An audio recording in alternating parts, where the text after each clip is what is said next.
Okay, hello, Durud and Shalom. Hi guys, we live. I'm Anki. Hello. All right.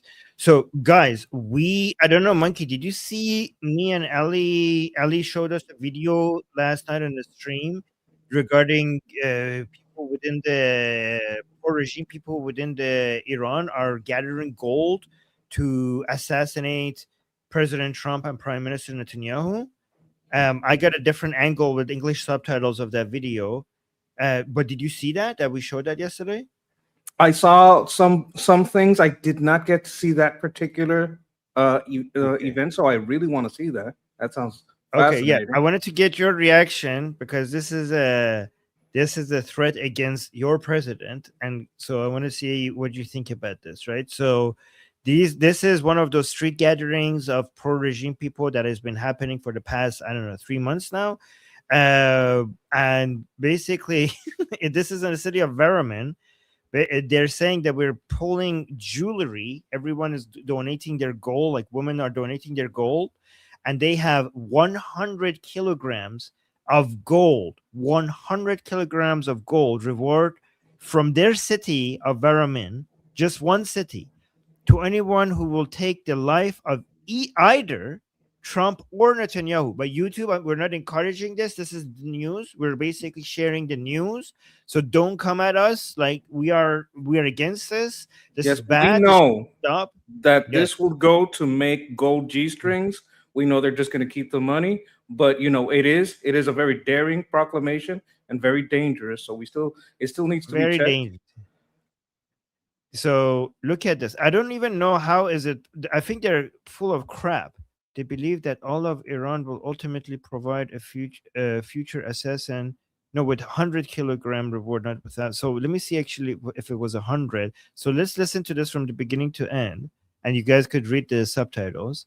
قوه الهی ورامین مبدأ قیام 15 خرداد مردان و زنان دلیرش تصمیم گرفتن که انشاءالله یک جایزه ای رو در نظر بگیرن برای کسی که ترامپ یا نتانیاهو رو بکشه.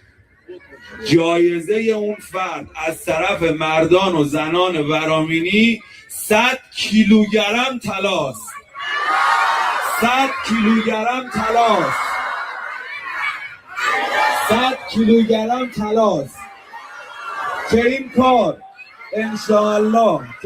انشاءالله از مردم ورامین قرار شروع بشه. کار کاملا هم مردمی هست. این کار قرار از طرف مردم ورامین آغاز بشه و ما مطمئنیم این کار سراسری و کشوری خواهد شد و جایزه اون فرد به 1 تن طلا خواهد رسید. What?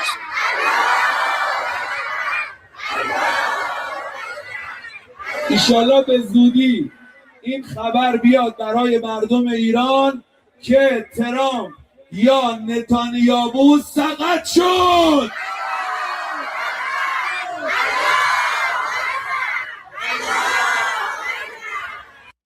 So he's saying that this is the 100 kilograms is from just one city, and he's hoping that this becomes nationwide in Iran so that they could bring the total reward to 1,000 kilograms. 1,000 kilograms as a reward. So I just checked on Gemini, 100 kilogram of gold is $13 million, around $13 million.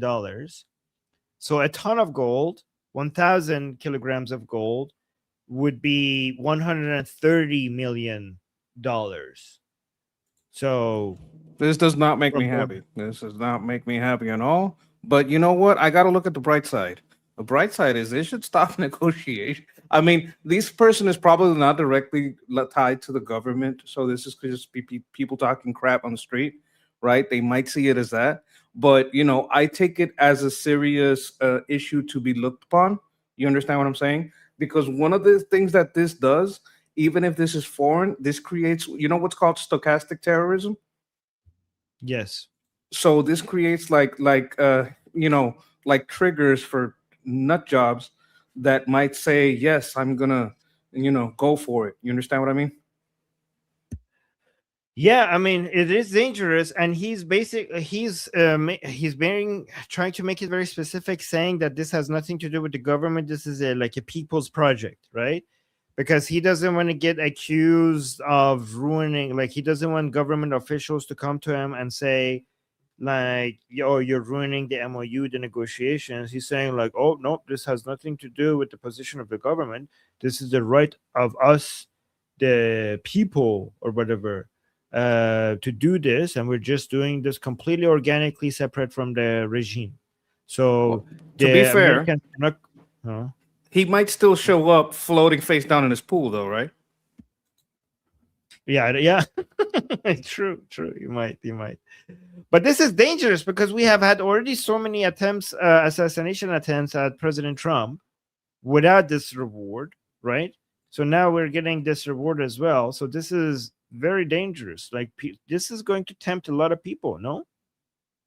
It will. It will. It will even tempt people that have nothing to do with this and say, you know what, I'll just do it and blame Iran. Well, you know who they always blame in the end.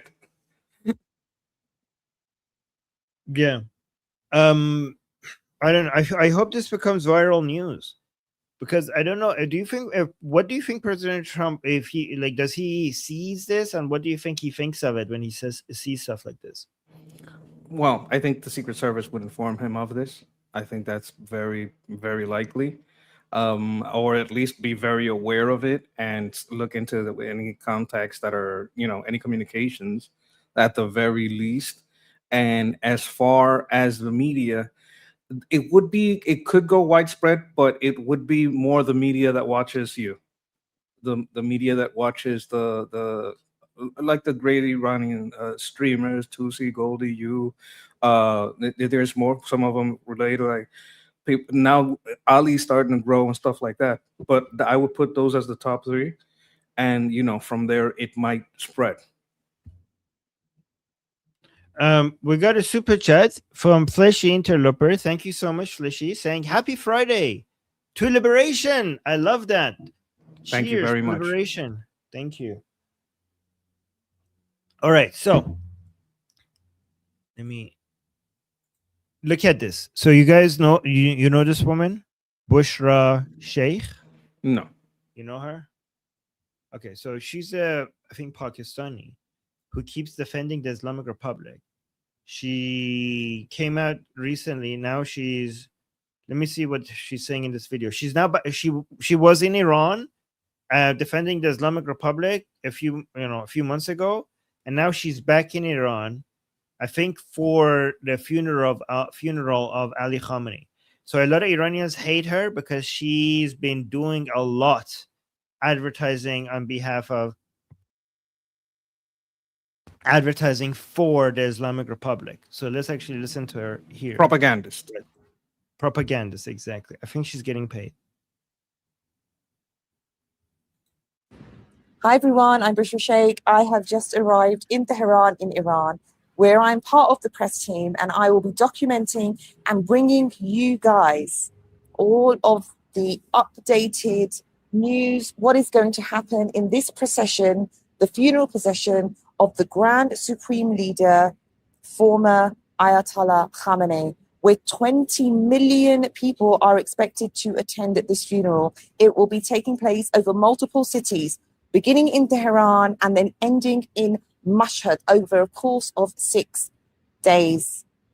This is an historic moment for the people of Iran. The equivalent of what we deemed was that the Pope to be assassinated. That's what happened to the Shia Muslims leader. He was assassinated by America and Israel. And those people are going to grieve and mourn. They are calling it the final meeting when millions and millions of people get to say their goodbyes. Many have reached out and said that they wish that they were here. So tune in, keep an eye on my post. I will be bringing you updated information straight from the events at every moment. She said 20 million. 20 million. That's BS. 20 million will show up. 20 million. So more than What's the 20% population of of Iran? Is that like a large 90 sector? million. So 90 million. Yeah, that's I too don't many. think so. I don't think that's many going to show up. Yeah, Okay, it is are going they to look also? like big crowds. But again, guys, remember when it comes to big crowds, if you get a couple, like tens of thousands of people into the streets, it's going to look huge, right? Especially if you squeeze them in just a few streets, right? So the crowds are going to look big, but it's not going to be millions. But go on. I was going to ask you, like, just if I'm thinking strategically, and I'm in Iraq and they're hunting for me because all the government officials are getting, you know, taken down. Do you think this thing, oh, I'm going to a funeral, is going to lead to a lot of insurgents and people flooding back into Iran under the excuse of the funeral? Like insurgents from where? From Iraq, the people that you know that Oh, I'll yeah. Oh yeah. You might bring terror. Yeah, you might bring a lot of proxies inside Iran for the funeral. Yeah, you might be. That might be good. Yeah, from Iraq, from Pakistan, from Afghanistan, for sure. Yeah, that's that's correct. what I would like strategically. I would be looking at what groups are moving in from the outside and keeping an eye out. Like if I'm the Iraqi, you know, border patrol, if I'm Iraqi ICE, I'm like, yeah, sure, let them all go, let them all go. But when they want to come back, let's keep a really close eye from satellite friends and whatever at what comes back. I mean, United States didn't. Right in the middle of Operation Epic Fury, there were so many Hash al-Shabi, PMF people coming from Iraq into Iran, and many people were disappointed that United States didn't do more to stop them from coming in. So, yeah, but we'll see. Just to clarify, You know, PMF is poor motherfuckers. poor motherfuckers. Okay. Do you know this guy, Jackson Hinkle? I've heard of him. He sounds very familiar. So he's very anti-Israel, anti-America, pro-Durka, pro-jihadi American. He's like really bad. He's like one of the worst, right? And He's playing just with went to fire. Iran. He's playing with fire. Yeah. I mean, how? Why is he playing with fire? Marco Rubio just is going harder and harder after his son Piker and his friend. Went after like the people that organized. This is like recently, I think I heard about this yesterday, that he's going after anyone that does organizing. Anybody with a large platform that is using their platform as material support to for propaganda for the regime is going to find themselves in trouble. And if you have a platform large enough where you can monetize it, that means that it can be propaganda because it is material support. How do you know it's material support? Well, you know what? JCPenney or I don't know, Dockers pays you to prop up their jeans. Well, that means that your words are material support. They have a significance, especially if you're using it to propagandize a terrorist regime. I don't know the law. I don't know the specifics. I'm not a lawyer, but that's kind of like how you can break it down as material support. And when it comes to organizing and going to places, that adds another layer that you can make a sandwich of charges against these people, or they might just make them stay over there.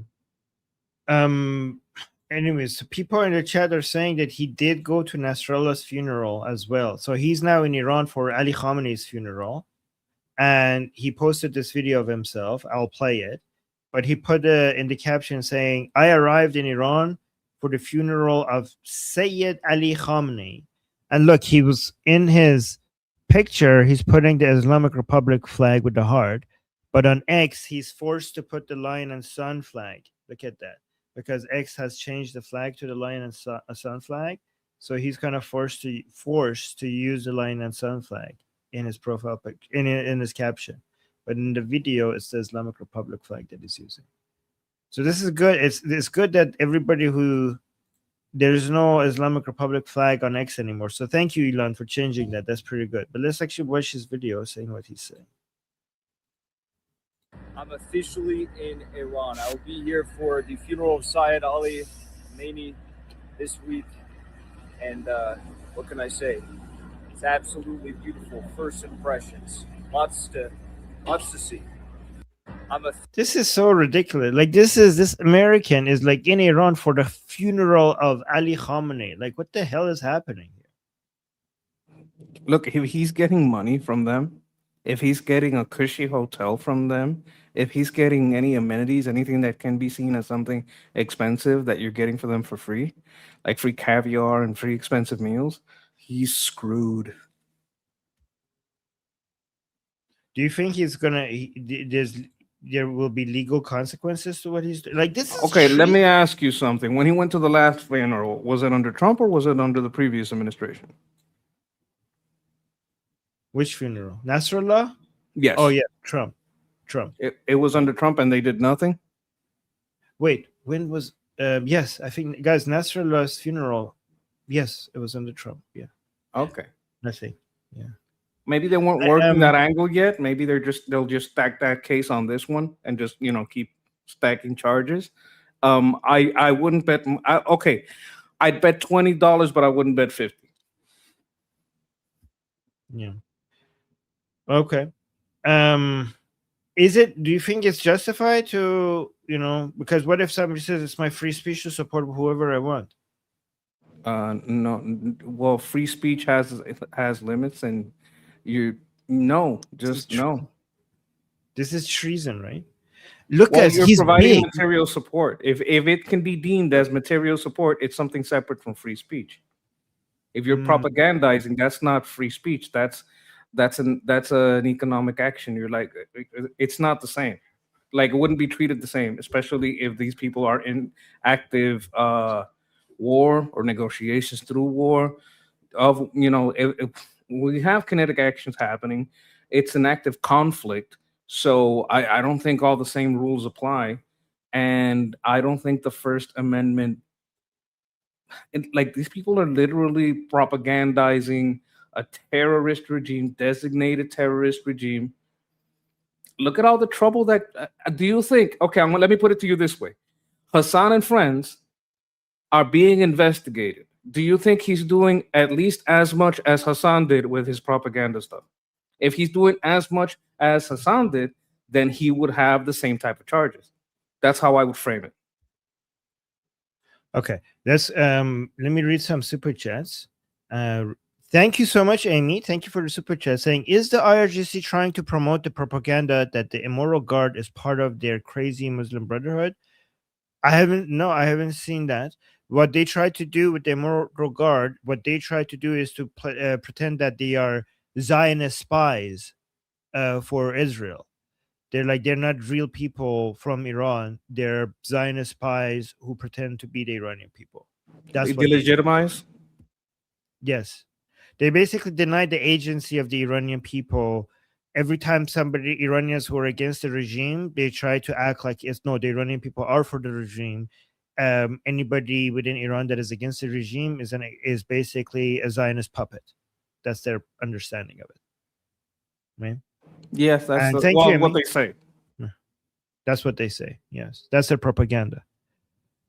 So Amy, I haven't heard what you're saying, and yeah, but good question. And Fleshy Interloper with the super chat saying, Iran get money. What? Iran? What? Can you read this? Iran gets money Shills, shield started. Iran's getting like the money shills to start posting. Like they're getting influencers. That shill means like you're selling something. Yes. Basically, they're copying the Qatar model. I mean, they always did that, but they're now leaning more into it. Exactly. This is the Qatar model, and the Islamic Republic is leaning into it. That's true. I mean, they already did that. They already have done that with Nayak, but that was the reformist arm of the Islamic Republic that was an expert at this. They didn't do it. They didn't used to do it with influencer. They used to do it with think tanks in Washington, D.C. through Nayak, right? But now they're leaning more into online influencers. That is definitely true. And then, Flesh Interrupter saying, I want my blockade back. Me too. So, Oh, I can relate with that. I can relate. Thank you so much for the super chat. Do you too, Monkey? Do you want the blockade back? I want the bombs back. I want warheads on foreheads. And that exactly. Okay, wait. Let me before I go to the super chat, let me bring this next one ready here. And then last super chat from Tom. Thank you so much, Tom, saying like and subscribe to Liberty Politics and Grease Monkey. Yes, like and subscribe. And we are also live on Grease Monkey's channel. I'll put the link in the chat for you guys. So you guys go subscribe to him. Let's try to get to 350. Right now I'm like at 3, I think it's like 330 something. Like maybe I can get 15 people, 20 people to subscribe. That'd be great. Once I'm monetized, I'll have tiers. I'll have a troop of monkeys and a barrel of monkeys. Like when you're in the barrel, you're in, but you could be part of the troop of monkeys. All right, look at this. I have some interesting things for you. So people are arriving for the funeral of Ali Khamenei. Okay, so Ali Khamenei's funeral is like starting. The main events are tomorrow, but it starts from today, like the event and the different activities and people's arrivals are happening from today. So look at this. Breaking: unexpected arrival of Saudi Arabia's deputy foreign minister at the funeral ceremony of Ayatollah Khamenei. While Oman and Qatar were on the list of foreign delegations, Saudi Arabia was not. So this is actually a surprise and a betrayal and a disappointment, because the Islamic Republic is trying to show to the world that people will come bend the knee to me at the end of the day. I have demonstrated that I have enough power to get and people coming for Ali Khamenei's funeral shows that at the end of the day, they have to recognize the power in the region and come show the respect. So these foreign delegations coming for Ali Khamenei's funeral has been something that the Islamic Republic has been working really hard on. And any countries, any state arriving is a huge win for the Islamic Republic's legitimacy and a demonstration that they have influence in the region. So this is the Saudi Arabians arriving there after they were bombed by the Islamic Republic is it's a betrayal to United States and also humiliation for Saudi Arabia, and is probably, in my opinion, one of the conditions of the Islamic Republic for them not to get bombed. Right. So because the Islamic Republic is now dealing with a crisis of legitimacy right now. So I bet you that they told the Saudis, like, okay, give us some money so that we don't bomb you. Also, make sure you show up for Ali Khamenei's funeral. So let's watch this. 26 seconds.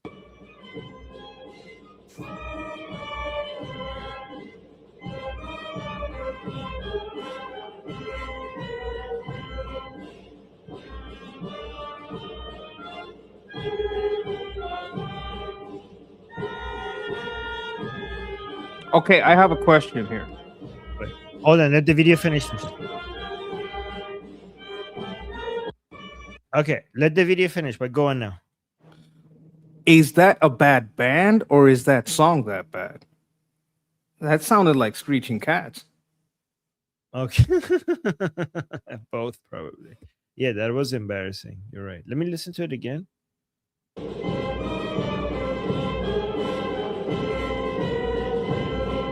Yeah, you're right. This is pretty bad. This is like the Saudis are probably used to like really elegant, elaborate, like, lavish ceremonies. So they're like, what the hell? They're probably here thinking like, what the hell is this? Right? Like they're not used to this. Their house is probably a lot nicer than anything here that's been made in their honor. Like if you're rolling out the red carpet, my bathroom carpet is a better carpet right now. But I think you're absolutely right about the insurance that this brings. Like I was gonna say, you said it, but so you kind of got the words right on my mouth. I said, look, if you have a lot of dignitaries there, it lessens the chances that this is going to become a place where people would strike. Not that we would do that or want that, right? but it's a safeguard, I would say, and it also makes room for diplomatic talks behind the scenes between them, because we had heard that they had kind of like a secret deal where they gave a little money and just don't send stuff our way. So I had heard rumblings of that. There may be some of that happening.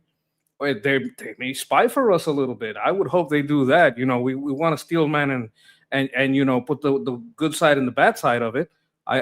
Because they're probably just sick of the whole situation too and don't see a way out. So we have to say that there's opportunity for many things, but what is obvious is that they're giving credibility and they are becoming a safeguard to these people. Yeah. But it is disgraceful, though. It is humiliating to Saudi Arabia.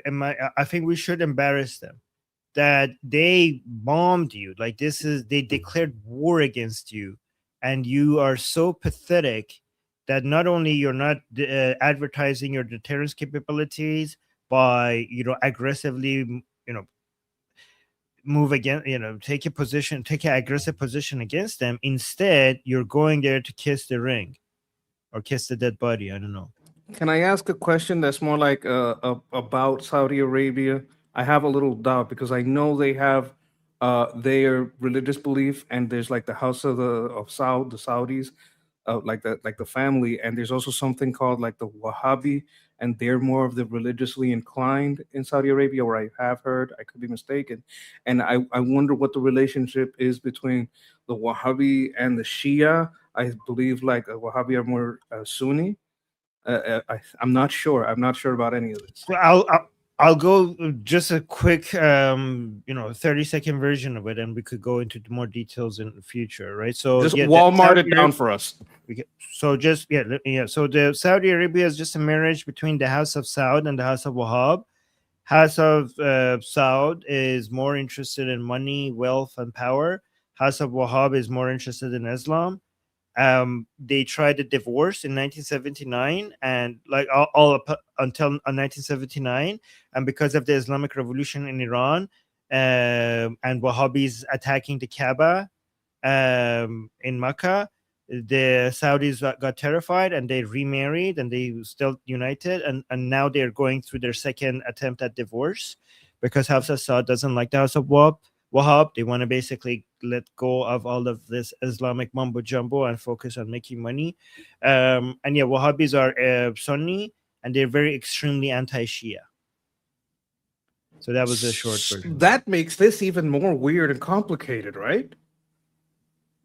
Like, why, if you're against the Shia, like that's what I was thinking, like very anti-Shia. The House of Saud is not for or against. So these are Shia. Saud.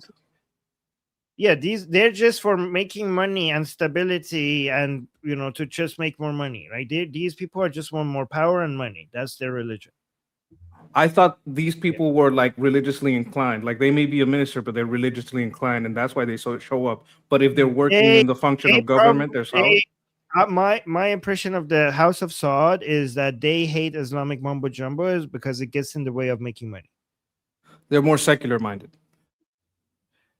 They're more money, like not secular. If Islam makes you money, they will go with Islam. If it hurts them from making money, they will go against it, right? So they were very fully, like before Saudi became like a country, they're very much working with the Wahhabis because the Wahhabis brought them religious legitimacy that they needed at that point to become the rulers of Saudi Arabia, right?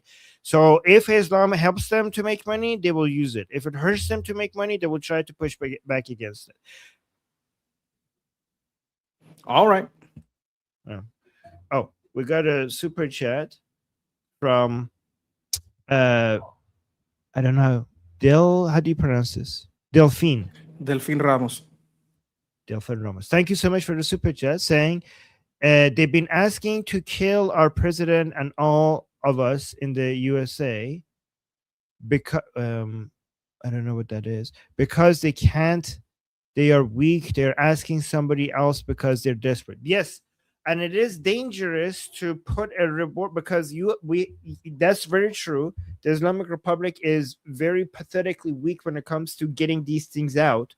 That's why it's very dangerous when they put a reward out there, because even though they're incapable of doing it, when they put a reward out there, then people who are capable might become interested. Right? That's the Yes. danger. And I think if we The should, stochastic terrorism that I had talked about, that it gives it out to the crazies, it puts it out there for a lot of people. yeah, I think this is more direct terrorism than stochastic terrorism. When you put a reward out there for killing somebody, I think that's direct terrorism. It's direct terrorism, but it has a stochastic effect in that you're also putting it out there for the people that maybe are crazy, but they might lean into it. Like stochastic, I guess it's more when you do it like speaking between, downplaying it, speaking it sarcastically, that kind of thing. So they're not downplaying it, but it does put it out there for the crazies. All right, let's see who's showing up for Ali Khamenei's funeral and who's not showing up. Okay, so here's a list for the record of who's attending Khamenei's funeral. So far, we had Russia, and these are the names of the people from. So Dmitry Medvedev. This is a tongue twister for me. I know who's they're talking about. Medvedev. Yes, he's showing up. So from Saudi Arabia, the deputy foreign minister is showing. From Turkey. Really? Oh, okay. Vice President is showing. Qatar, obviously, Qatar will show up.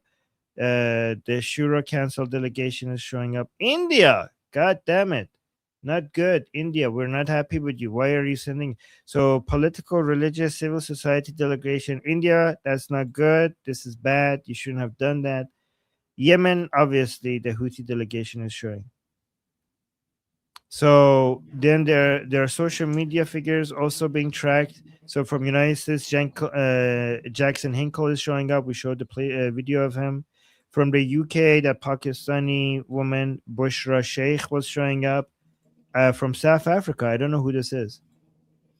I can't even say it.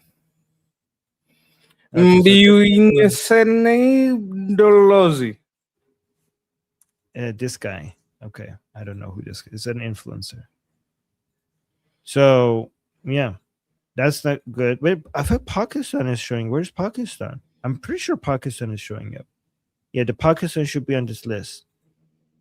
Yes, they'll definitely show up. India is kind of two-faced. They'll show up everywhere.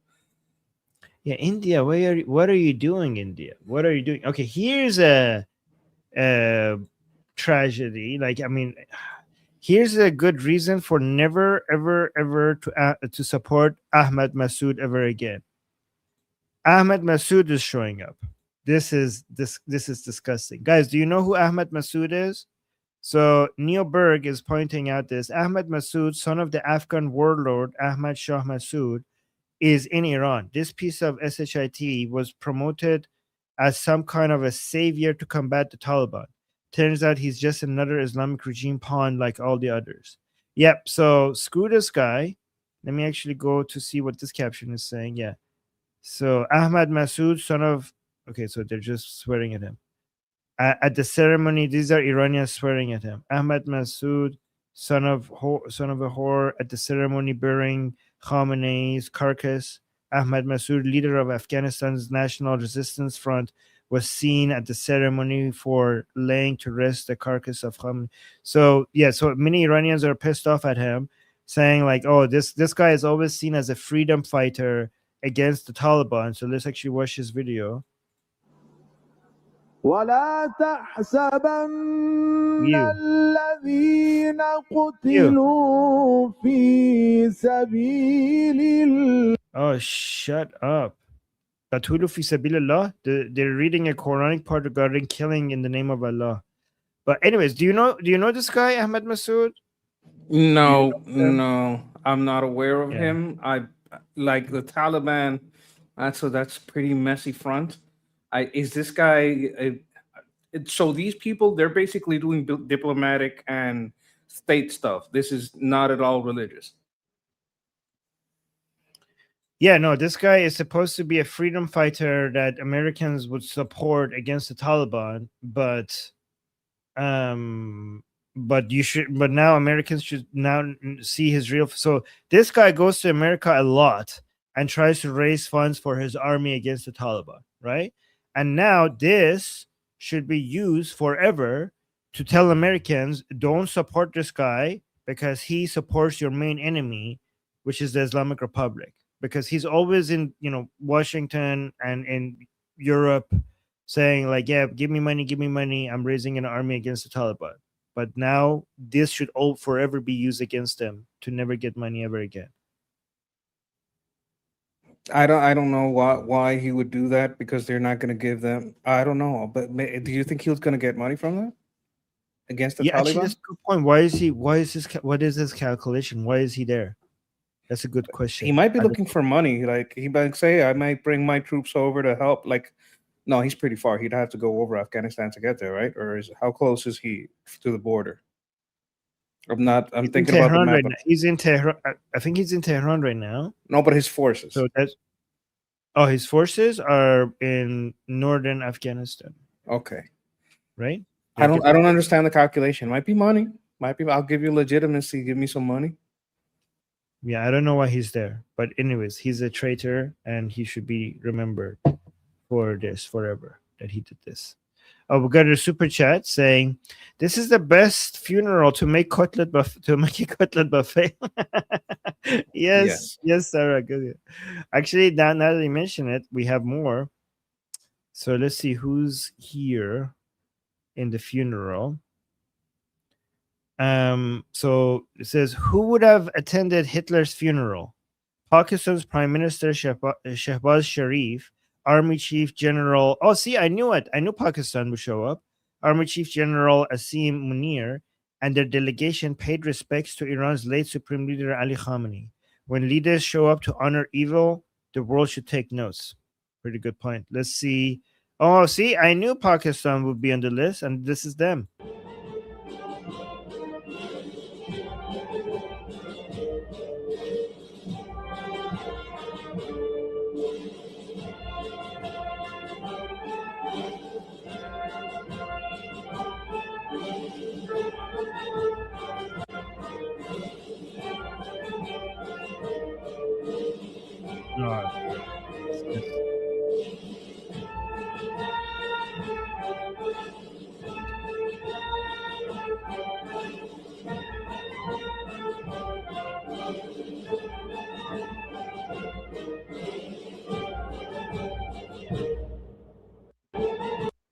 Disgusting.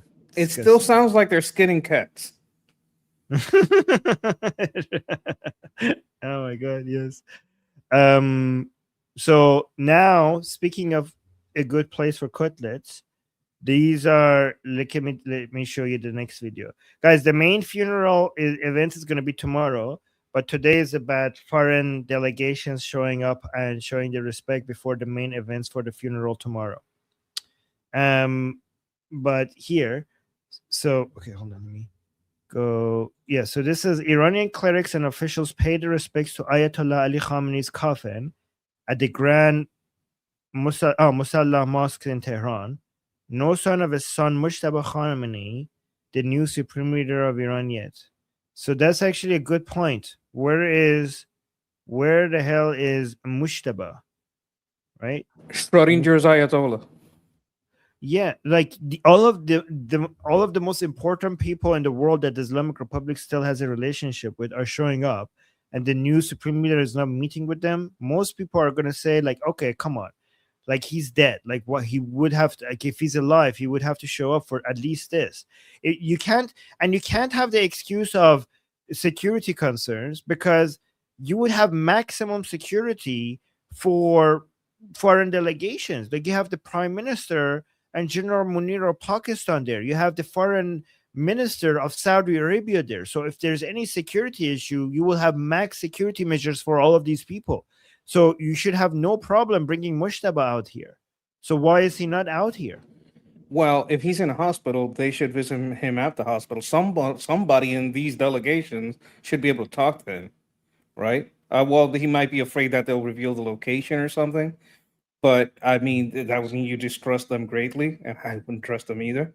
But why wouldn't you meet with them, right? You could have like a one-time meeting. They all go visit and then come back out, and they're under the cover of, hey, they're not going to bomb you because they'd be bombing diplomats from other nations. So this is the perfect time to meet with him in wheelchair, hospital bed, have it off to the side of here. Because if you can't do that because of security, it means you don't care as much about their security as you care about Mushtaba's security, which would be worrying, but possible. Somebody's got to come out of there saying that they talked to this guy.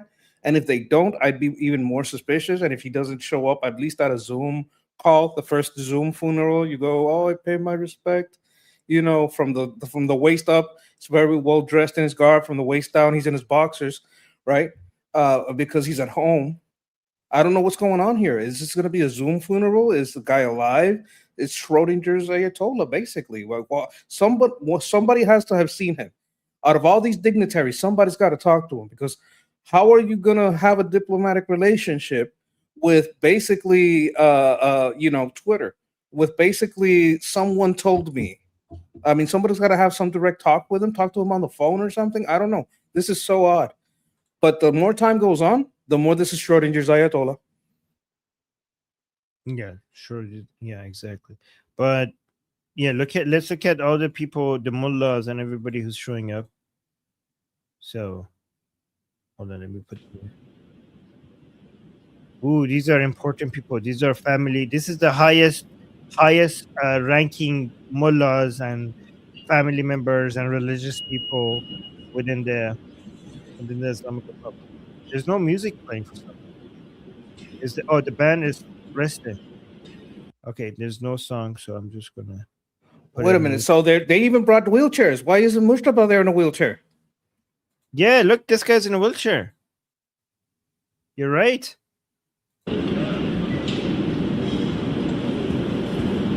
Look at this. They cry exactly when they need to cry. Like this all is at the same time. Oh my God. Look, they're not crying. Look at how obviously performative this is. Look, they're not crying. The one in the wheelchair cried the whole way there. At least that guy, Yeah, he's a better actor. Yeah. And then, okay, time to cry. Everybody, go. Cry. 1, 3, 2, 1. There you go. Let's see that. Oh my God. At the same time. Oh, shut the hell up. Look at this. This was so obvious. And only for 3 seconds. Like, that's as far as it went. 3 seconds. Right. And a little bit of, like, jostling. They're like, on cue. Yeah, on cue, exactly. Literally on cue. Wow. Unbelievable. So, are they still reading the Quran? Oh my God, that's so annoying. Okay, well, I'm not gonna play you the Quran. Let me do the super chats while you watch these people cry. They could start a boy band. They're so coordinated. They're choreographing this stuff. Yeah, I know, right? Action and cut. Yeah, exactly. So let me see. We got Bose Einstein saying, "Kiss the ring if Ghalibaf surrenders the regime." What is this referring to? Kiss the ring if Ghalibaf surrenders the regime. Oh yeah, yeah. Go on. What's your understanding of this? Well, kiss the ring means like bow. You bow when you kiss the ring, but I don't know who would. I know what kiss the ring means. I just don't understand the entirety of the super chat. But okay, right. So I think all right. So I think what Bose is saying is that kiss the ring to Ghalibaf, and then Ghalibaf will surrender the regime. That's the plan. That's the American plan, in my opinion. Do you agree, Monkey? Yes, and in Bose Einstein was a scientist. Yeah. I'm just pointing out obvious stuff to mess with you. Thank you for teaching me about who Einstein is, and what kissing the ring means. So I think it was a Jew. Okay, that's good to know. I'm learning so much. All right, look at this. This is, I think, Ali Khamenei's grandchild that also died in the bombardments. That's what they're showing. All right, so let me see. We got more super chats. Comrade Shifty saying, "Damn, they did not bring the Gayatollah cardboard." Nope, they did not. probably, more people are going to say then he's probably dead because of not bringing him out. They didn't even bring the cardboard out like in a dolly. Nope. Have the cardboard just there, like, hey, with a little tear on the eye. Oh, by the way, what is the chances that this box here is empty? Like Ali Khamenei's body is not in it, because that explosion was massive. Like, it's possible that he was completely vaporized and there's nothing in here. Is it? Well, there could be like a Tupperware container's worth of like how, like, would you put some strawberries in, like a little strawberry crate's worth, like a little Tupperware with all the little meat that's left, a little bit of brain tissue, maybe a tooth or two. Oh, look at this. See, this she's so sad. She got on her knees, like she couldn't stand. Let me see. She's putting much more effort into the performance. Oh my god. Okay, she got on her knees. She's so sad. So sad. Cry harder. All right. Fleshy Interloper with a super chat saying gathering of supervillains, Yeah, exactly. I would describe it pretty much. Yeah, I would describe it like that.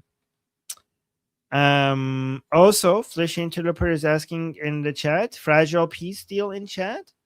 Oh, I think there are people fighting in the chat, and Fleshy Interloper is trying to make a peace deal with people. I saw some people were fighting each other. Is that what that's about?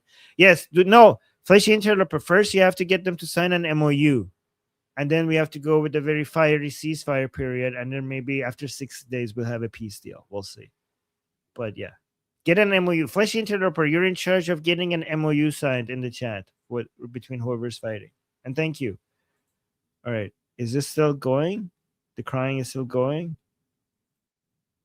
Okay, go. Oh, this woman is not leaving. Oh, look at this. It's done. And now they're going. Go, go, go. Leave. I think one woman was refusing to leave. They're like, I don't want to go. Are some of these boots and some suits? These are turbans and half a boot. The wheelchair one. Yes, that's half a boot. Okay, half a boot and turbans, no suits. Okay. Okay. Yes. I think the most significant thing in there is the wheelchair. Yes. Because if Mustafa is wheelchair bound, he could just do that. Aren't they supposed to hate her in a group? How is she alone doing? It's like an exception they're making. No, everybody was supposed to leave, and she was like, let me just have a few more seconds with my lord. That's what she was doing. Just a few more seconds. That's what you think she's family or something? Yes, I saw some family members there. I did see some family members there. That's a big box for a Tupperware container. You know how they should have done it? Let me show you how they should have done it. I have a video for that. This is how they should have brought him out. Let me see.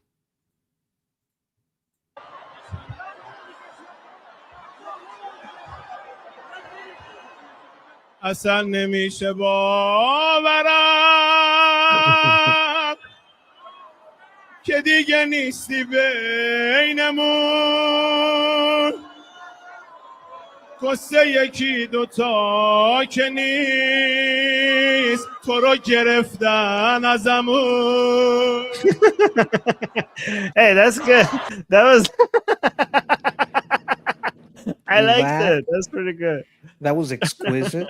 I love seeing the Hadar hyenas, the frozen rat. It was, oh my god! I think that the Hadar hyenas really did it there too. Look at them. Like, I love the rat, right? But the Hadar hyenas with their blood on their hands, like the symbolism. Wait, one more. Yeah, exactly. Watch this one more. This is pretty good.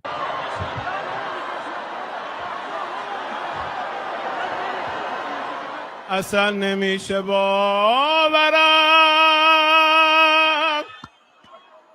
که دیگه نیستی بینمون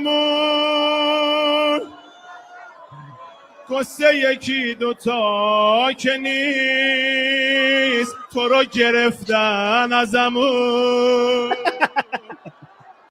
Oh my god, if you could understand what they're saying, it would be even funnier.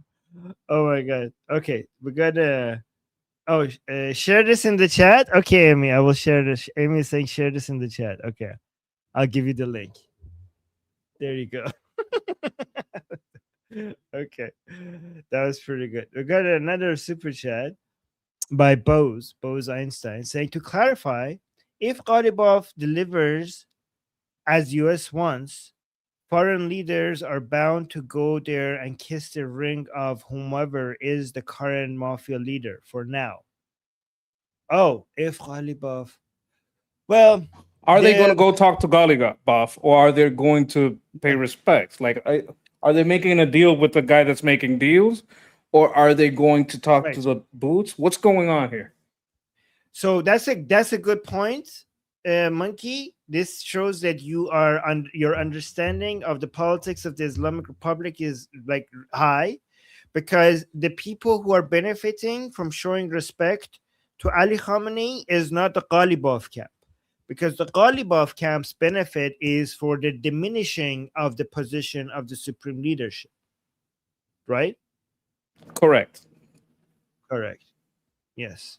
So if you want to make Ghalibaf happy, there are other things you could do. Like, what is the best way to kiss the ring of Ghalibaf?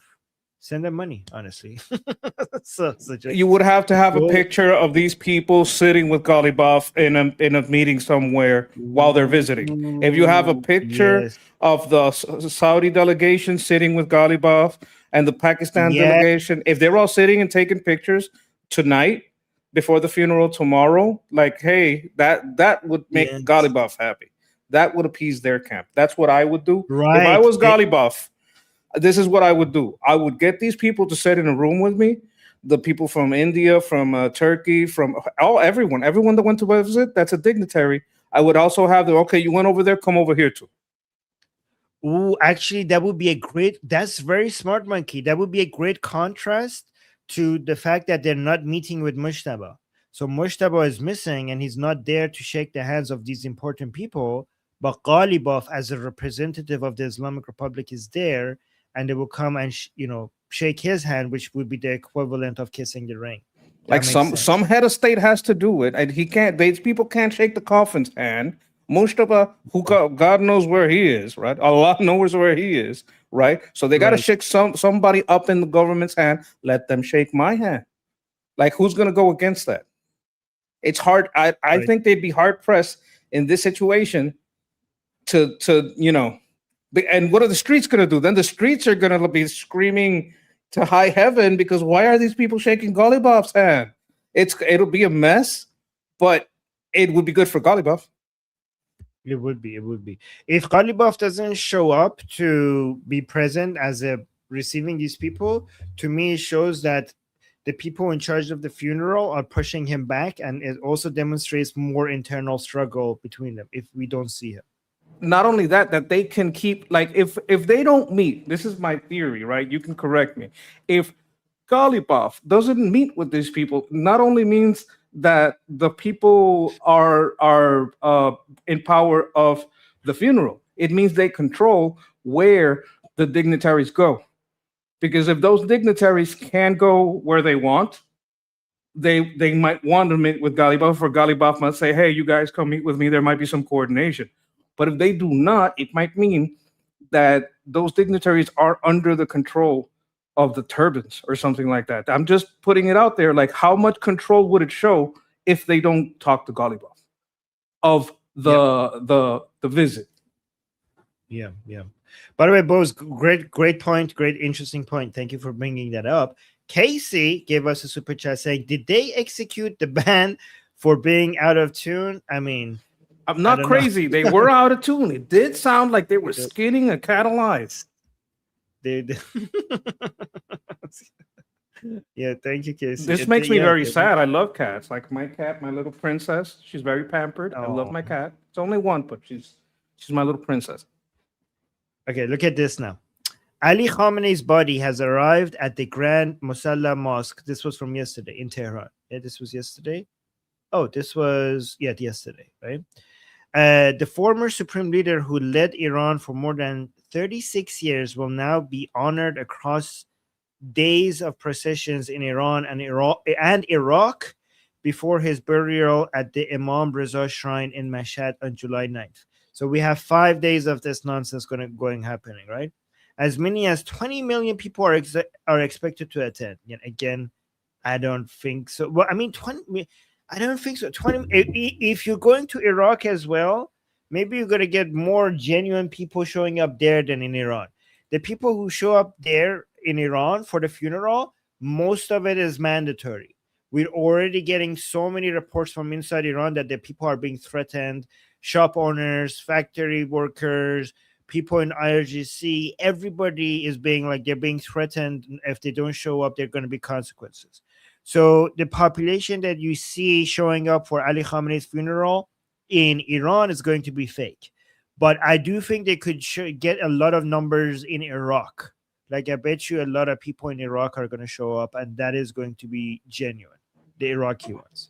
Now, I don't understand what they mean by procession. Is the body going to go by? Is it just like they march from Iraq to Iran? What is a procession in this? It's a funeral festival. That's what. Okay, like a celebration. Yeah. I mean, kind of. I mean, a crying celebration. I don't know. It's a Shia celebrate by crying and being sad. It's a death cult. Anyways, but let's watch this here. This is the.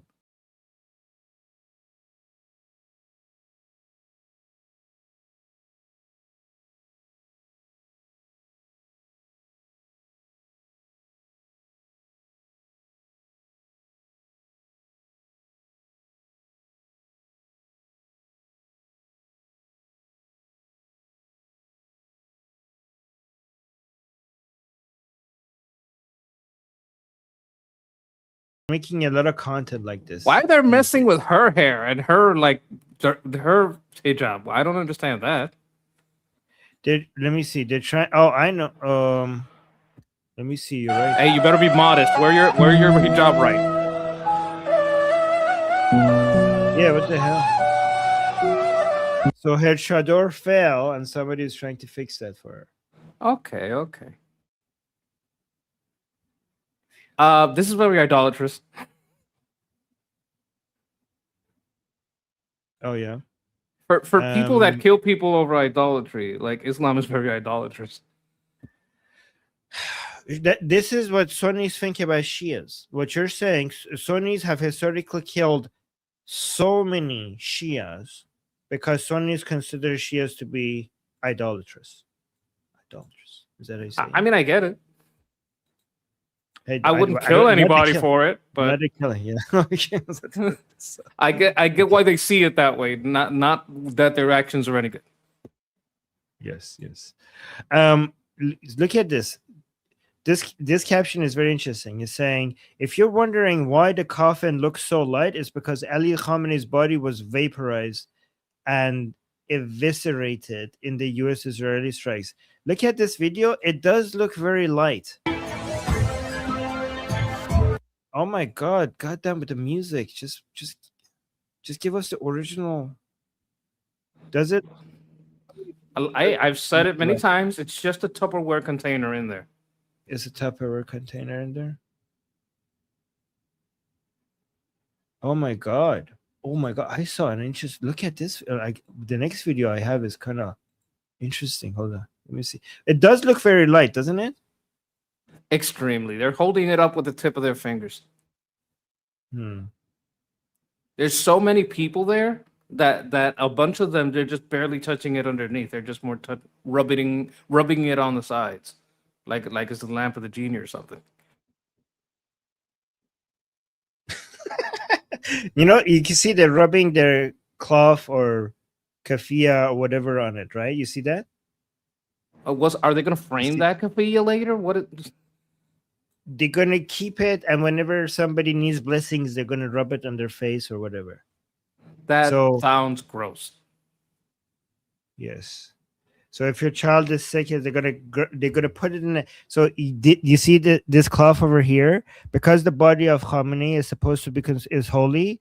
They rub this cloth on it, so that cloth becomes holy.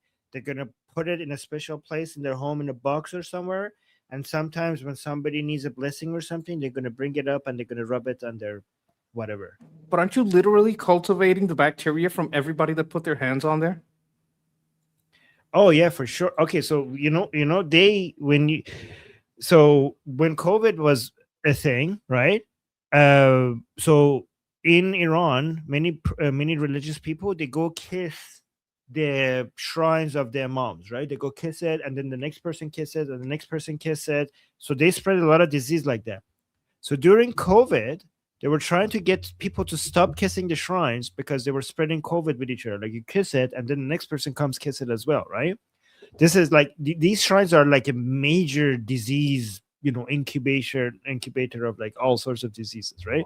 But the government tried to come out and said like we should stop doing that, at least during COVID. And the religious people got so upset that they were, I kid you not, Monkey, they were rubbing their eyes on the metals of the shrines to say like we don't give a crap. Like Because that's a life lover take. Yes. So like we will sacrifice anything, and if there's any cure for COVID, it's actually at these shrines anyways. So we're already protected. They're saying that the religious durka here, that's our vaccine. That's what they were saying. Look at Gila Gamliel. Do you know Gila Gamliel?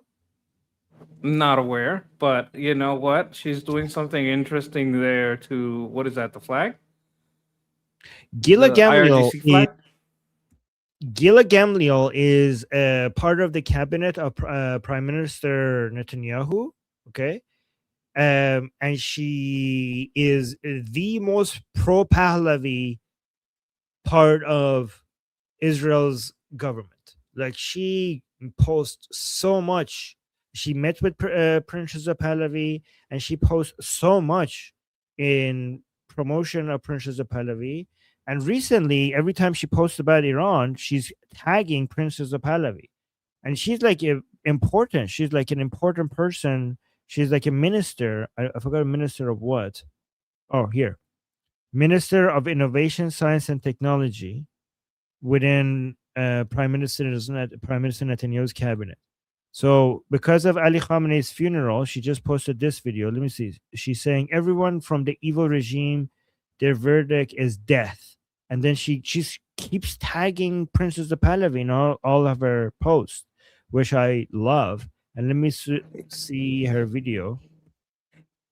Hold on.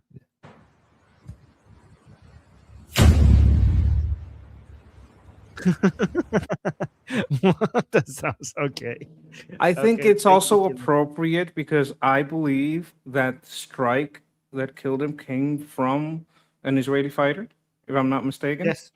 It was an So Israeli- that's appropriate to take credit for that, and give a little, give some flowers to Pahlavi, not to this dead scumbag, but I think in the flag you see that it has like some markings between the white and the red that distinguishes it from the lion and sun flag, right? Hey, wait, say that again. You see the markings on the flag on the edge between the white and the Yeah, red? That's Allahu Akbar.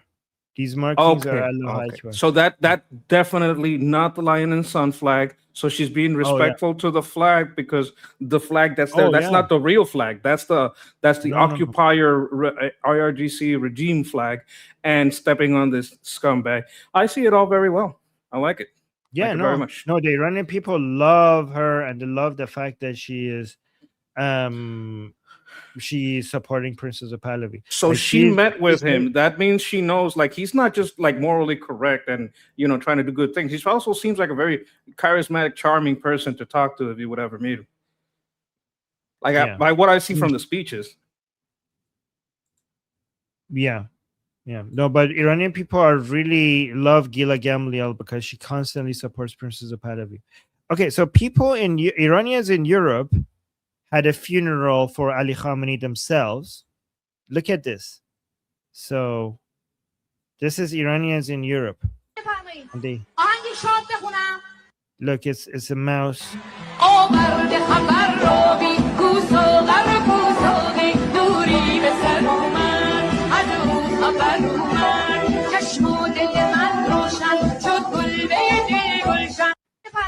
So this is anti-regime Iranians in some city in Europe having their own funeral for Ali Khamenei, but a fun version of it. It's and very you can see- respectful. They are respecting the Iranians, not the IRGC, but it's very respectful to the Iranians. I appreciate the way they respect the real Iranians, not these IRGC scumbags. Props to them for showing respect to the Iranian people, not the regime. Regime No, sucks. these are Iranians themselves who are doing this, by the way. Oh, But this is also look at diaspora? this. Okay. Yeah, this is the diaspora, yes. And you can see over here they put a mihan. This is an ice cream brand in Iran. So because he's frozen, They're they put trolling. so this is an ice cream brand for people who don't know. Okay, we have some other stuff that is happening regarding Iran and stuff. So let's go through. Is this? No, not that one. Here, let me go to the ambassador in the UN, U.S. ambassador in the UN, Mike Waltz, delivered a fierce rebuke on Iranian envoy Amir Saeed Iravani during a heated UN Security Council clash over regional tension. So let's watch this. This should be good. Unfortunately, the representative of the regime started his remarks today by saying, apparently, this council should not meet, should not speak. Let me remind you where you are. This is not Tehran. This is the United States of America. This is the United Nations Security Council. You will not silence this body. The representative goes on to say that the ambassador from Bahrain, the foreign minister, myself, and other members of this body are full of lies, that we're lying. Let me ask you, what here is a lie? Who's lying here? Is this Arab family in Bahrain in a residential neighborhood whose home was destroyed by an Iranian Shahed drone? Are they lying? Crown Plaza Hotel full of tourists? Are they lying? First responders whose headquarters were struck deliberately so that they couldn't put out fires? Are they lying? Is this hypocrisy? Is this what this council is here to denounce today? I asked the representative, are these lies? Are these photographs? Are these lies? I'd say not. That was pretty good. That was pretty good. I think he's just speaking truth. He's just talking the truth.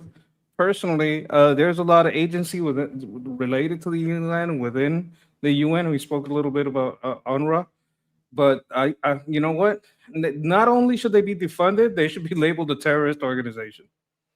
That's what I think about the UN. Right. But that was a pretty good speech. That was pretty effective, in my opinion. I think he did an excellent job. Like it takes something to stand in front of all these hypocrites and gaslighters and not go crazy. Like I think he was very measured. I would have chimped out. You would have. You know what? I would like for you to be there. I think you would do a good job chimping out against them. That would be nice. Okay. Let's see over here. President Trump, updates from President Trump regarding the situation in Iran. Let's see what he has to say. I did a blockade that was essentially not a blockade. It was a wall of steel. We have the great Navy, the greatest Navy in the world. These guys are unbelievable. Not one ship got through to Iran. They have 300% inflation. They're making no money. So we're going to take some of the money and we're going to buy them. They need food. They need corn and wheat and soybeans. And we're going to have exclusively our American farmers provide that, assuming we get to the position where we should get to. I think we're going to get there. Their strength is gone. Their bravado is gone, although they keep up a pretty good front. The one thing they do have is fake news. The New York Times said the other day that Iran is in better position now than it was 4 months ago. I said, wait a minute. Their military is gone. Their inflation is up to 300% from 5%. Their leaders are gone. Their second row of leaders are gone. Some of their third row of leaders are gone. Their generals are mostly wiped out. But they said that they are in better shape today than they were 4 months ago before we attacked. No, we were very strong. What do you think? What do you think about all this? I think this is a political play at the heartland. I don't think it'll even get over there. I think we'll use their money to buy the soy and the wheat and all that. But the IRGC are going to do something stupid to make us not be able to deliver because they've gone crazy. I think that's what's going to happen. I don't know how much Golibov will be able to control these people. I don't, what you've been reporting on is very interesting because he might be eliminating the people that are capable of striking without permission. But I don't have high hopes for them to be able to control themselves, not rhetorically and not militarily. I think at some point they're going to pop off. And we're going to pop back. Fine Strauss is asking a question. Can you respond to this? She's saying, if their military is gone, how come you said you couldn't open the strait with force? President Trump said he couldn't open the Strait of Hormuz with force. That's why he had to negotiate with them. So Fine Strauss is saying, how could their military be gone? And if it's completely gone, you should be able to open the Strait of Hormuz with force. How would you respond to this? Well, first of all, when did he say it? Did he say that 4 months ago, 3 months ago? When did he say he couldn't open it with force? That's very important. I think it was a few weeks ago. If it was a few weeks ago, I would say the problem with the strait is that you don't need a large military force to drop some mines in there. That's the problem. The problem is there is very little cost and very little footprint needed to drop mines. The biggest problem with the strait is the mines. That's what the problem is. It's not that they have, you said, well, their military force is obliterated. Yes, but you don't need a military force to drop mines. You could just have some insurgents, some crazy people, all you need is the mines themselves, right? If they already have a bunch of mines and any crazy, bastards, you don't need a big military to do that, then that's why. It's not just the mines. It's also doesn't take much to just send a drone to a commercial ship, right? It's the force the strait open would mean that you have to force people to go through. You can't force people to go through because they have their free will, and if they don't feel secure that the strait is open or that the strait is out of danger, nobody is going to give you insurance. So what opens the strait? It's not force, it's stability. And you can't force stability when you're dealing with crazy people. You can eliminate their army, but that doesn't mean that they're going to be stable. That's the problem. That's why you have to do the full elimination of the IRGC itself and take them out of power. Because as long as they are there, you won't have the stability needed to open the strait. You can't open the strait militarily. Even if it has to be done through stability because you need those people that are doing the commerce of the shipping containers, liquid natural gas and petrol, the oil. You need them to have their ships insured. And the insurance companies don't care if you have a blockade or not, or what's going on, or if you eliminate the blockade. They care if they feel that they're going to get their ships by without getting bombed. And that's a feeling that may go off that just one crazy person, one little boat claiming. They don't even have to drop a mine. A speedboat could just run through from one side to the other. One little speedboat could run all the way through from one side to the other, not drop a single thing, claim that they did, and it would close it, right? From the financial standpoint. So the reason he can't force it open is because the military can't force commerce. Okay, she's also saying, wait, so where is it? Then there's no point in bragging about it. If they have no military, just walk into Iran and arrest them. And she's saying that Trump's biggest issue is his grandiose talking. if he just shut up, he wouldn't be criticized as much. What do you say? Yes, but if he would just shut up, then the markets wouldn't be as stable as they are. Why do you think he calls it a deal instead of the MOU? Because every time he calls it a deal, the markets stabilize, right? The markets are more forward looking. The insurance companies are more risk averse. Every time he does, you got to understand he's talking to different people at the same time. So you may think, oh, that doesn't make any sense. Why is he doing that? Because you're not the audience. You're very invested personally into what's going on at a personal level. You shouldn't take what he's saying there literally, because it wouldn't make sense. But if you're in the stock market, you say, okay, this is a signal that we can work now. Oil is probably going to be stable because he's saying militarily he can still get the ships out. I don't think it's about stabilizing the markets. Okay, the markets are more rational than people give them credit for, right? The market is not so dumb that we're like to be fooled by what President Trump is saying. I think that what President Trump has done has been very effective in confusing the Islamic Republic. And also, in the middle of a war, you're not going to come advertise your weaknesses or your limitations. You are going to exaggerate, because it's not just a military operation; it's also a psychological operation, right? So, for example, Feinstrass, I'm going to try to say it correctly from now on, is saying, yes, Cage, I understand that, but if the only thing that is left is speedboats, just go into Iran and arrest. Well, the thing is that is not the only thing is left. There is still the IRGC still has a lot of they don't have an air force or a good navy or air defense. Their rocket launchers are diminished significantly, but they have a huge ground force. That is not, that is still there. Like if you send American troops there are many of them are going to die, and the Americans have zero appetite for their soldiers dying, right? So there is still, so Air Force gone, Navy mostly gone, air defense pretty much all gone, missile launching capability significantly damaged, but ground force still pretty much there.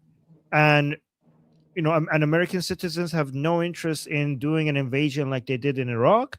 So, and that's a limitation the United States has, right? So they can't do that. And if President Trump exaggerates sometimes regarding how much of their army is destroyed, I mean, the way he talks has produced a lot of results when it comes to the internal divisions of the Islamic Republic and the confusion of the enemy.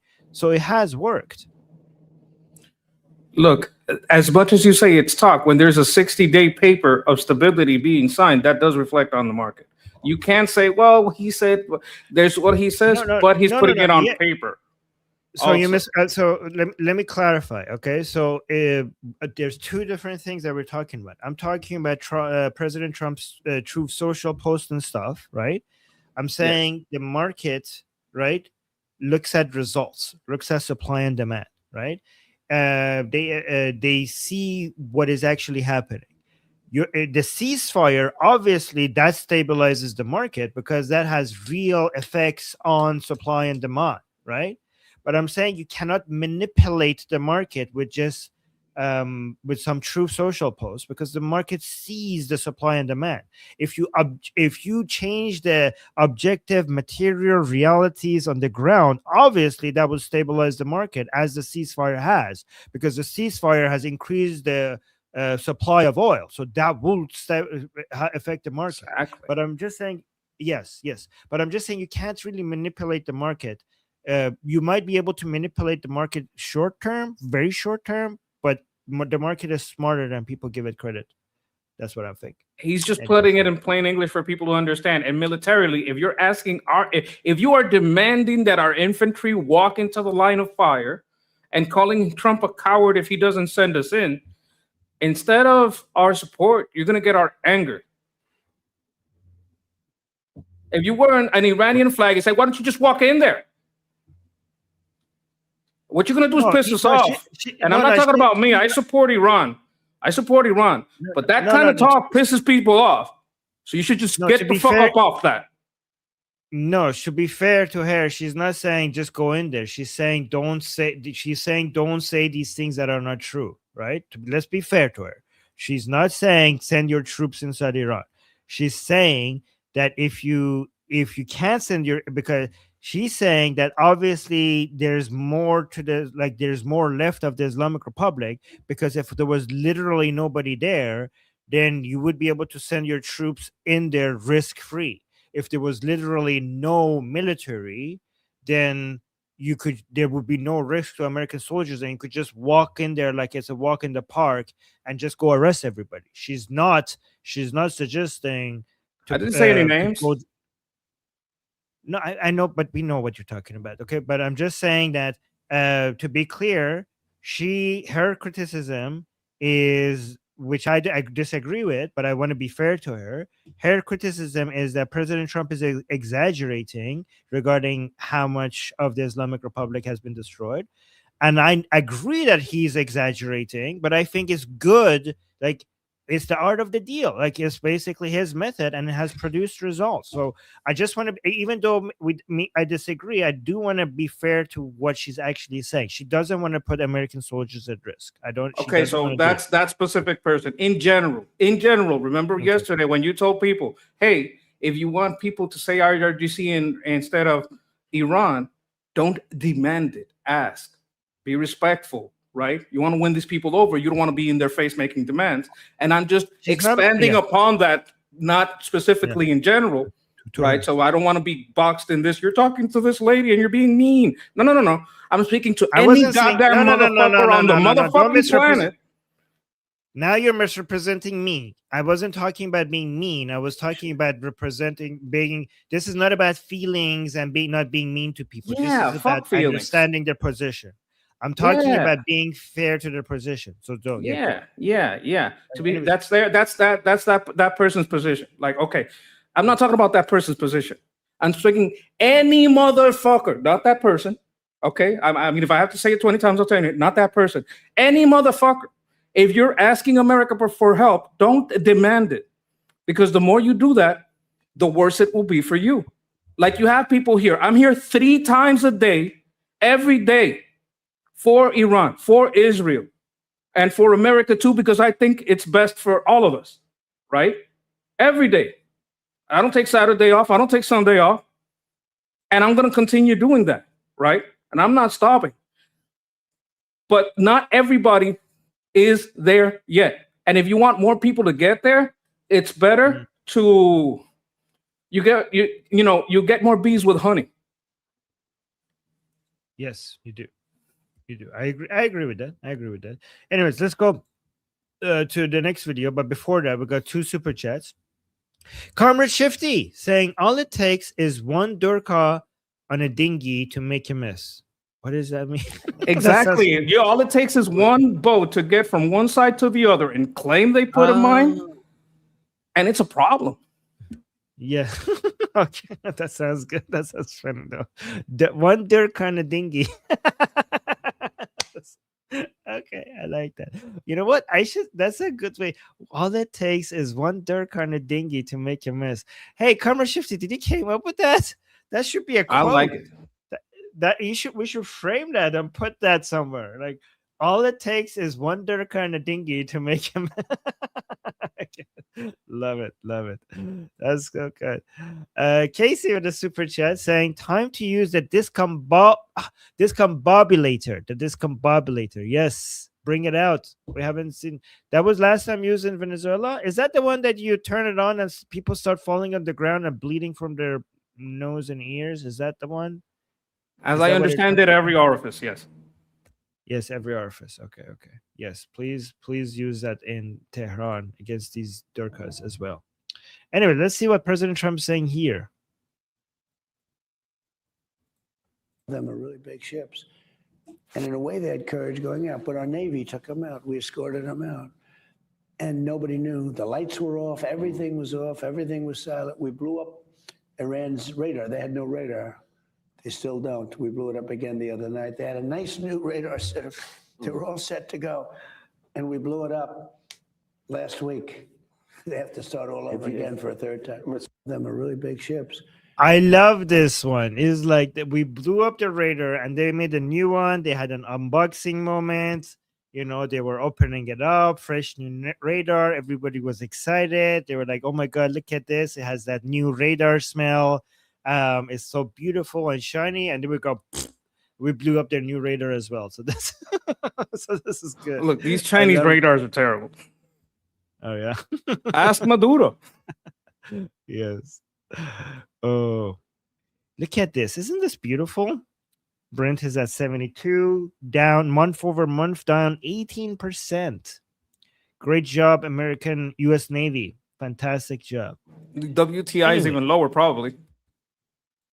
Yeah, but I just want to be consistent with what I'm tracking. That's why I keep looking. That's very, very true. Very true. Yeah, yeah. So Emily Schrader, which a lot of Iranian people love, by the way, she posted this. She's saying the United States is relying on Qatar to mediate with the Islamic Republic, despite Doha's long history of supporting Hamas, hosting Taliban leaders, and maintaining close ties with Tehran. I spoke with this person. Who's this person? Okay. About the risks of such a misguided foreign policy and how it endangers Americans to have Washington effectively surrendering part of its own foreign policy to Qatar. So let's watch this. This is only 3 minutes. The U.S. is relying on Qatar to mediate with the Islamic Republic, despite Doha's long history of supporting Hamas, hosting Taliban leaders, and maintaining close ties with Tehran. Why does it appear that Washington has effectively surrendered its own foreign policy to Qatar, and what are the dangers of that connection?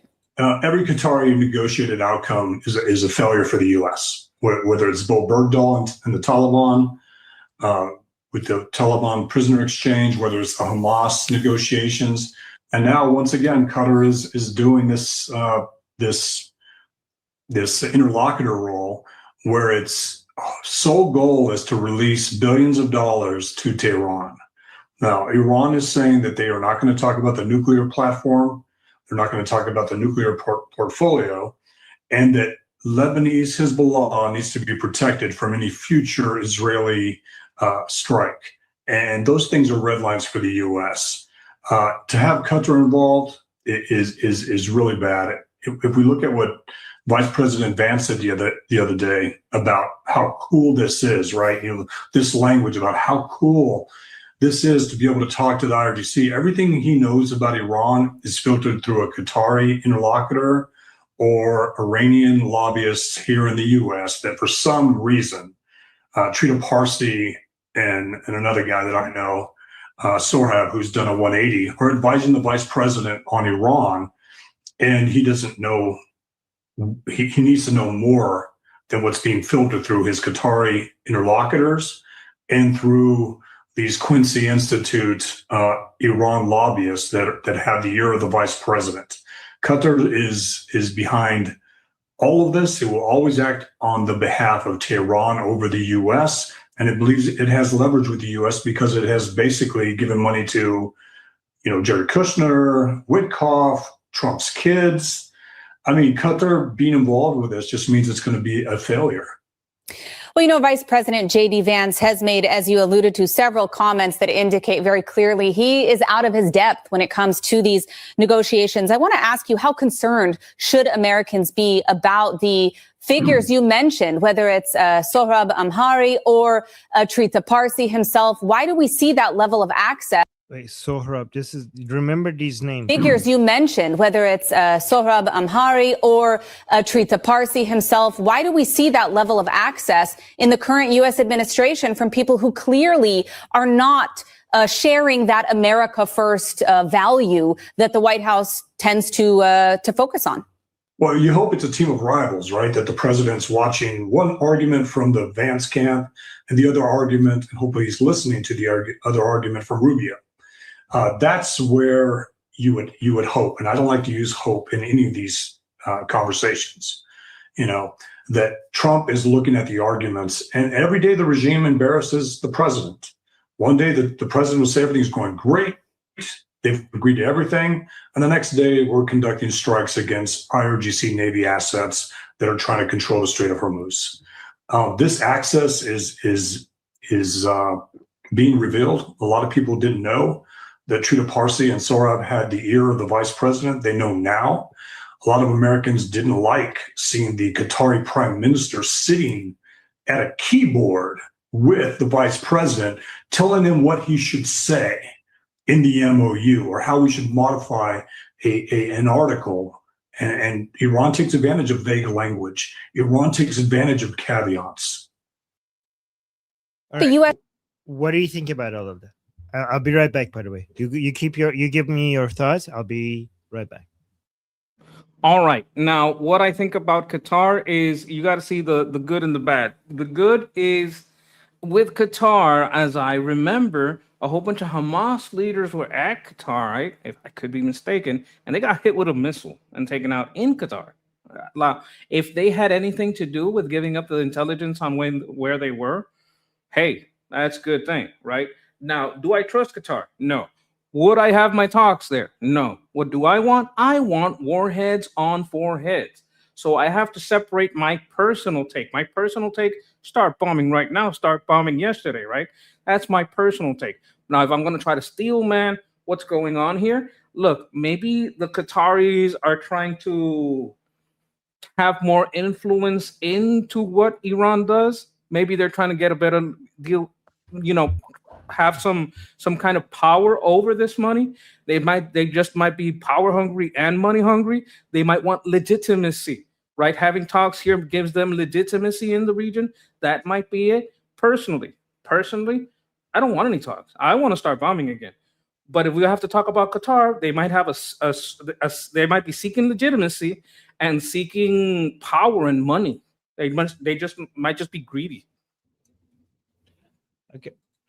Okay, but that doesn't address. First of all, it's not. The bombing in Qatar didn't kill the Hamas leaders, right? They survived, right? Second of all, Qatar would not ever endorse Israel bombing Doha. That is actually their greatest nightmare. So they weren't involved with making that operation happen. Also, like the idea that they're Qatar is the reason why they're doing this is that they're trying to use their soft power and them being the mediator between United States and the Taliban and the Islamic Republic and Hamas as a soft power so that they have leverage. Calling them greedy is like calling the water wet, right? So that is obvious, but no, it's that credibility. It's not about that is like who's not greedy? Like the main focus is like what is in their best credibility. interest. Credibility is not the same as greed. It's soft power. Yes, so the soft power makes them have leverage geopolitically. Them being able to mediate between United States enemies and her enemies, right? Like and United States, right? So that's why they're doing this, because they're a tiny country with not much of a defense capability and a lot of money and a lot of oil and gas that they need to manage, and they have to find other tools beyond just military power to be able to protect themselves. And they think that if they could prove themselves important in mediation, that would be one way to be able to affect U.S. politics and other countries' politics. That's why they're doing this, right? But credible deal broker. Yes, but as Emily and this guy is pointing out correctly, they are very much biased, in favor of the survival of the Islamic Republic. And their concern is also correct when they're pointing out that J.D. Vance, for example, is talking to people that we have been attacking the Democrats for talking to when it comes to understanding the Islamic Republic. Like Shrita Parsi and Nayak people, these are Islamic Republic people. Oh, I need to fix something. I'll be right back. Give me your opinions on this. I'll be right back. All right. On this, I'm going to quote someone. This is a very intelligent person. This is a very knowledgeable person. And this person is Armin. Now, we talked about this a little earlier, and Armin says it's really hard to find an unbiased. You have to find someone that both sides like. And it's going to be really fun. If you try to seek a mediator, you can't get Kuwait because they're going to say, oh, no, you're biased. Those people are biased to the Americans. So if you go Qatar, these people are. So it's really hard to find someone that both sides will agree to. There's going to be a little bit of bias. So I'm not that knowledgeable on this, but I'm going to go off what Armin said earlier. Is that, like, you know what? Yeah, you're going to have to find somebody that nobody likes because if you pick someone that the U.S. likes too much, Iran is going to say these people are biased to the U.S. If you pick someone that Iran likes, well, obviously it's going to be biased to Iran. So I don't even know what would be a better nation. Yeah, so you're basically pointing out that it's a bad option, but there's no other options. But other people might point out that these Arab countries around the Persian Gulf, maybe it's not just that, because these Arab countries have really enriched President Trump and his family personally. So people are saying, like, you making it sound like there's no other options.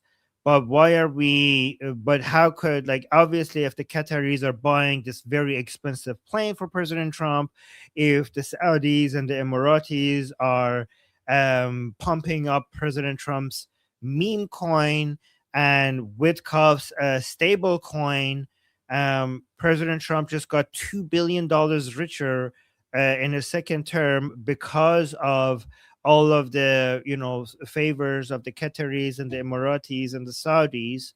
You can see in his new tax return that all of this financially benefited him directly, personally. So this is not, and these Emiratis and Saudis and Qataris wouldn't be investing all of this money if they weren't getting something in return. So this, so President Trump's decision-making process must be also about his personal finances, not just about actually what works best for the United States. So how do you respond to that? Well, first of all, I would notice that they skipped over the question, who is better, who is a better option? Like the question is, okay, you don't like that option, what's a better option? You can skip over that option and say, hey, everybody put $1 in his pocket. Okay, so if everybody put $1 in his pocket, no one has more favor. Like, why isn't it the Saudis? And the Saudis why isn't it in Saudi Arabia? Saudis also gave stuff. Why isn't it in UAE? UAE also gave stuff. So if everybody gave something, no one's above the other, right? As far as these people. And I would say, hey, nice deflection. You didn't answer the question. Who is better? Okay. Well, I mean, as bad as, let me see. Not as you, because you're like helping state out their point. Like I wouldn't disrespect you. Like, you're my mentor. But that would be my answer. Okay. So here's the thing: a bad option that is not as bad as the Qataris or the Omanis. I'm right? curious. Like, you would know this stuff better than me. Like, I would pick your brain for this. I would tell you, if I was the United States, Oman is a bad option, but obviously any option would be a bad option. But if I was the United States, I wouldn't go with the Qataris. I would go with the Omanis. You know why? Because at least the Omanis have not been so anti-American, right? That's what I would be answering. Like, you're looking for a better option than Qatar, then Oman. Oman is still a bad enough option for the other side, the Islamic Republic, to have to accept. But Qatar has funded Hamas. Qatar has funded the most anti-American values in the United States. Giving Qatar credibility is basically giving credibility to a country, to a state that has been done more than most states worldwide. I think it competes with Putin when it comes to funding views that are anti-American on U.S. soil. It's really hard to compete with Qatar on that. So why keep giving them legitimacy? Yeah, like, okay, so the top three. So like the top three are the CCP, Putin, and Qatar. Okay, Islamic Republic has harmed the United States in many other ways, and the Islamic Republic. So these are the top four, right? When it comes to funding garbage anti-American values in the United States, these are the four states: the CCP, Putin, Qatar, and the Islamic Republic.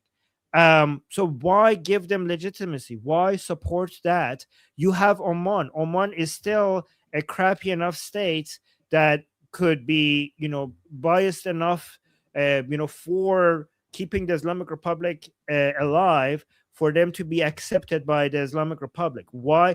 But at least Oman has done nothing to weaken the United States in the United States. Like, they don't have these NGOs and these fundings and these influencers and the media that is all anti-American. They don't have that. So why not just go with them?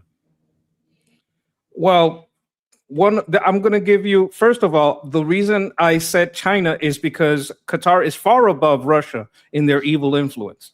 Like Qatar is very evil in their. But that is not the point. I'm not like forget like. All forget right. China. I said 3 points. Calm down. Let's calm down. Don't I am scream at me. Don't tell me to calm Oh, down. come on. Don't scream at me. I'm just a monkey. I didn't scream at you. Okay, go on. Okay. They may not want it. They may like, I had you people here. It was a mess. We didn't get anywhere the last time you people were here. I don't even want this mess. That could be a thing that they're not going to admit publicly, but could be happening because we already tried Oman. That was where it started, wasn't it? Weren't we in Oman talking to them? And that's where we found out how many pounds of uranium they had. So they might have already tried for that. Oman might have stepped back. We don't know that. I do agree that Qatar is a terrible option. And I do agree that Oman might be a better option. But then we have to ask, why not Oman? If we did have a relationship and we did try there before, we might even have a preference for it, but Oman may just be stepping back. We don't know that. That's a possibility, but I would agree. Oman would be better. Yeah. Is it possible? Is it possible that it has anything to do with all the money Qatar is spending on the Trump family? It's possible, but that money was already spent when we picked Oman. So why didn't we even start with Qatar if they already had, like, that was already gone by the time Oman started? There's a lot of investments. No, there's a lot of investments by Qatar that has been promised, has not yet been made. It's conditional. Okay, but that doesn't negate that when these talks started, they started in Oman. So all of that was still promised and not delivered when we started in Oman. Yeah, but I'm just saying Qatar has leverage to bring it back to Qatar because of the money that they're spending. Anyways, my question is that possible? Like, do you consider that as an option? I put the percentage at 30. Okay, 30. That's pretty high. Okay. That's high. That's not nothing. 30 is high. That is significant percentage. Okay. I'm surprised. Okay. I'm like, not that he cares not that they're giving more than others because he's getting money from everybody. Like, he'll just take and take and take, but they haven't delivered. So if they haven't delivered, okay, let's try this talk here. If you deliver these talks and you deliver the money, then I'll give you some legitimacy. And there might be other deals in the background. Like right now, Marco Rubio is going after all these NGOs. A part of that deal might be, hey, Qatar, I'll take your money, but number one, help me with this deal. Number two, stop this influence bullshit. We don't know if that's going on too. Okay. Let me do some super chats really quickly. That was good. We got good discussion. That was a good discussion. I'm happy with that. Delphine with a super chat saying U.S. Navy is there and the regime got no response. That means the military power is gone. USA is showing power. Donald Trump is killing the ideology with humiliation. Yes, I mean, I agree with that. I think that the Operation Epic Fury was the most impressive military operations in the history of warfare in general for the past 10,000 years of human civilization. I do think that. And I think that the damage that President Trump has done to the Islamic Republic has been very, very significant and very impressive. It doesn't mean that the power is zero. The Islamic Republic still has certain abilities, especially when it comes to ground forces, but there is in a very short amount of time, the United States and Israel have managed to do unbelievable amount of damage to the Islamic Republic, and that should be praised as the most significant military operations in history, for sure. I do agree with that. I do also agree that when it comes to the language of talking about warfare, sometimes when you say like all their power is gone, I mean, if I take 90% of your power away from you, I could, like, if I say all, like, it's still like it's not all, but people use that language, and I understand that, right? Also, I completely agree with the killing. I do think the ceasefire and the negotiations has done unrepairable damage to the ideology and the standing and the soft power of the Islamic Republic. I completely agree with that as well. But go on. He said that they have no response. This is very true. The regime had no response, little to no response. They tried some things, it didn't work out. Their response was pathetic. The response from the regime at the presence was pathetic. We've been taking out of some of the hijacked, hostage ships out for about a month, I think, or more. After the operation started. So we've been slowly getting all those ships out of there. So you're right, the response was pathetic. The ideology being killed by humiliation and their military power. That doesn't mean that because there's people with AKs there, they got military power. That's where like the New York police has the ground force, the possible infantry force of some major armies in the world, right? If you're talking about rifles and people, right? So when it comes to like the ground game, you don't want to go into a ground game, but militarily, yeah, they've been devastated. True. Fleshy Interloper gave us a super chat saying Vance got schooled. Will he learn? How would you respond to this? Look, I think he can stay as vice president and let Marco Rubio be president. He shouldn't even try to be president next time. He could maybe stay vice president and be a distraction for people while Trump does what he does, puts warheads on foreheads like he did before. Most warheads on foreheads in the last 47 years over there. And Marco Rubio can continue it, and he can keep being vice president, or maybe go off to be a senator, go off to another position that's, hey, let him have some flowers. I'm not gonna totally give him off to nothing, but I don't think he's doing a great job when it comes to his messaging. I do think there's a little bit of the having the ISO right and the unipolar right, have both of those sides be represented in the Trump camp. Like you have the people who like the isolationist right, they have Vance. So if you like the isolationist, vote in the midterms because we have Vance.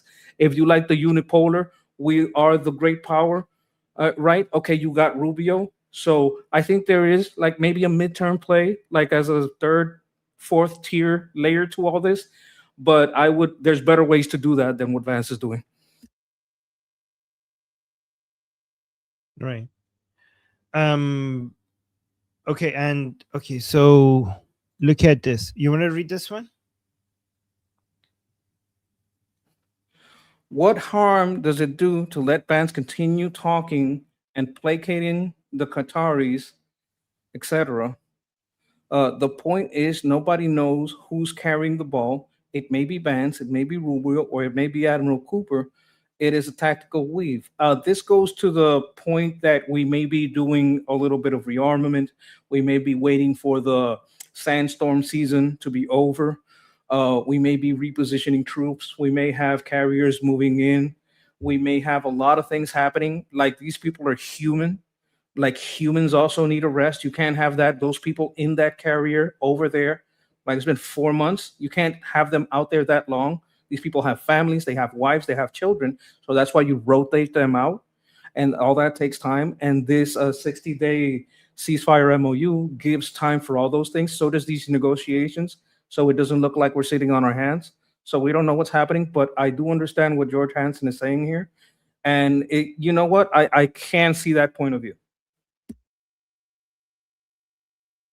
I do think that if you have somebody like JD Vance that is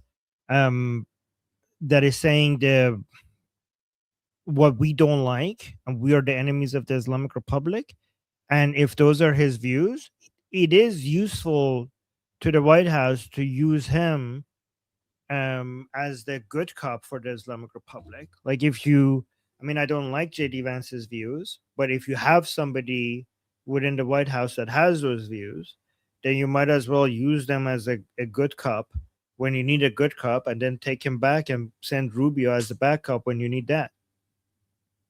I think that's an excellent point. Yeah. Okay, and then we got another super chat. You want to read this one?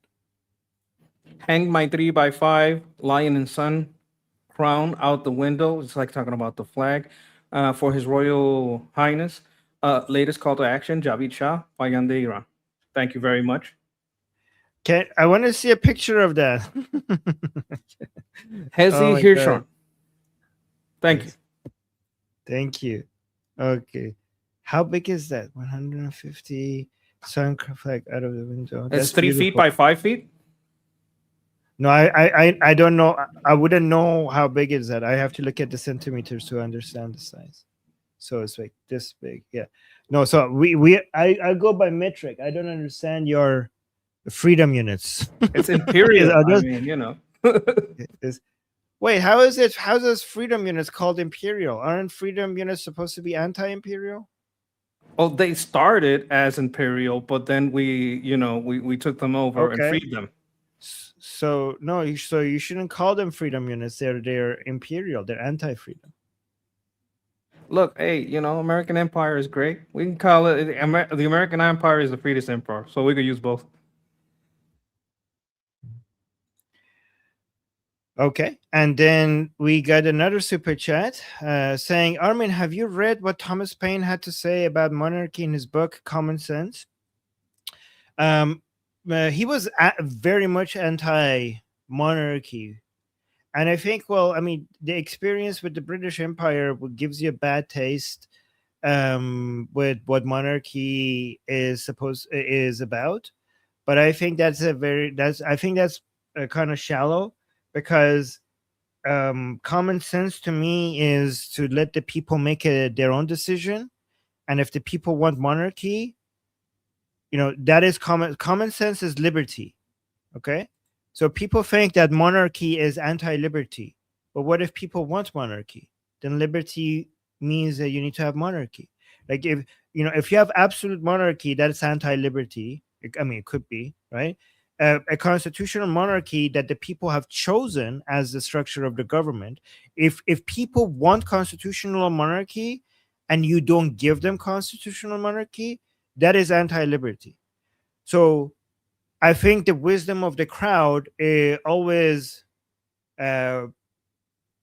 defeats the common sense of the elites.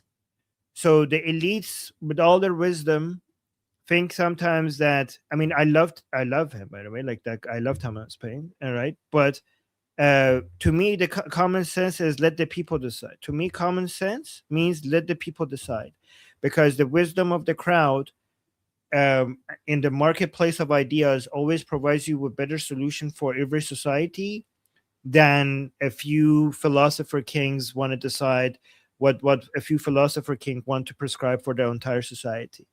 So instead of basically deciding what's best for society, just let people be free to make their own decisions, and let ideas compete, and let each society have their own ideas compete with each other, and whatever wins in that Darwinian model of in a free and fair society. If you have a free and secure society where the role of the government is just to provide security and let the ideas win, let people present the ideas and compete with each other, whatever comes from that competition, but with that free competition, whatever the answer is, that is the best answer for that society. So Thomas Paine is for, I think this is a contradiction. Thomas Paine is for liberty and he's against monarchy. That is a contradiction. A society that wants a constitutional monarchy should get constitutional monarchy. What do you think about that?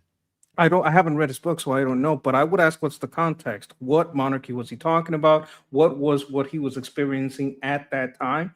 Because what he considers monarchy may be very different from the monarchy in his land, in other land. How many types of monarchies are there? So we know what we're applying it to. Now, if you look at Nufti, I don't think he's talking about anything like that. No, he was talking about monarchies in general. No, he was talking in general. In general, about all monarchies, yeah.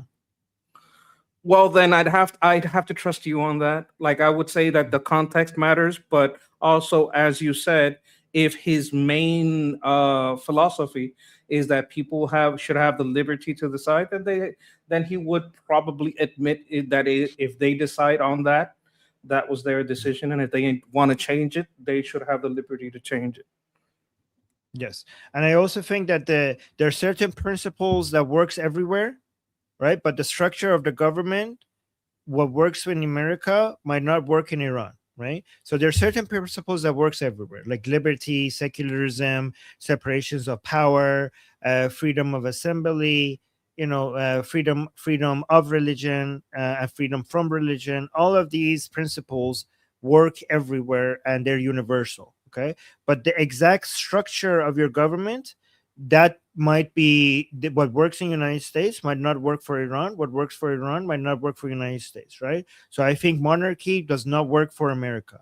Monarchy in the United States doesn't work. But for Iran, monarchy works. Federalism doesn't work for Iran. Federalism works for the United States. It doesn't work for Iran. I think every society has to discover what structure of government works better for it.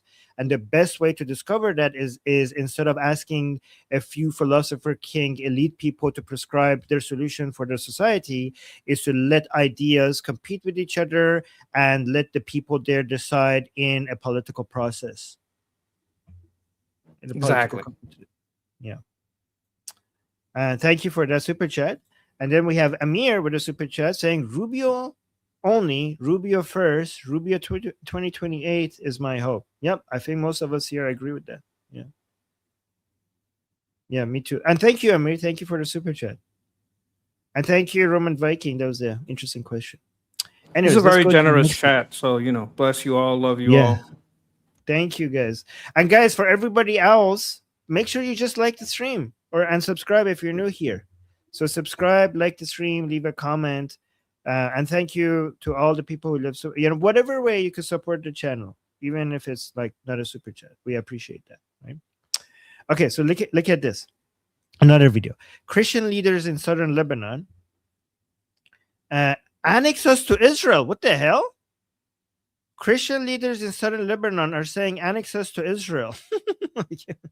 Wow. Leader of the Christian community in southern Lebanon have made an extraordinary appeal for their communities to be annexed to Israel and granted full Israeli citizenship, arguing that the real occupation is Hezbollah. Wow. Is this in English? I hope this is in English. No, it's not. Okay, just read the subtitle. Read the subtitle. רצועת הביטחון שצה"ל תפס בדרום לבנון כוללת בעיקר עיירות וכפרים שיעים, אבל יש בה גם כמה יישובים משמעותיים של המיעוט הנוצרי בדרום לבנון. ועל רקע ההתפתחויות הדרמטיות בגזרה, לאחרונה... This guy talks very fast. לנציגי צה"ל עם בקשה... Anyway, so he just said what I read in the caption. You don't have to read the whole thing. But that's pretty extraordinary. I don't think this is productive.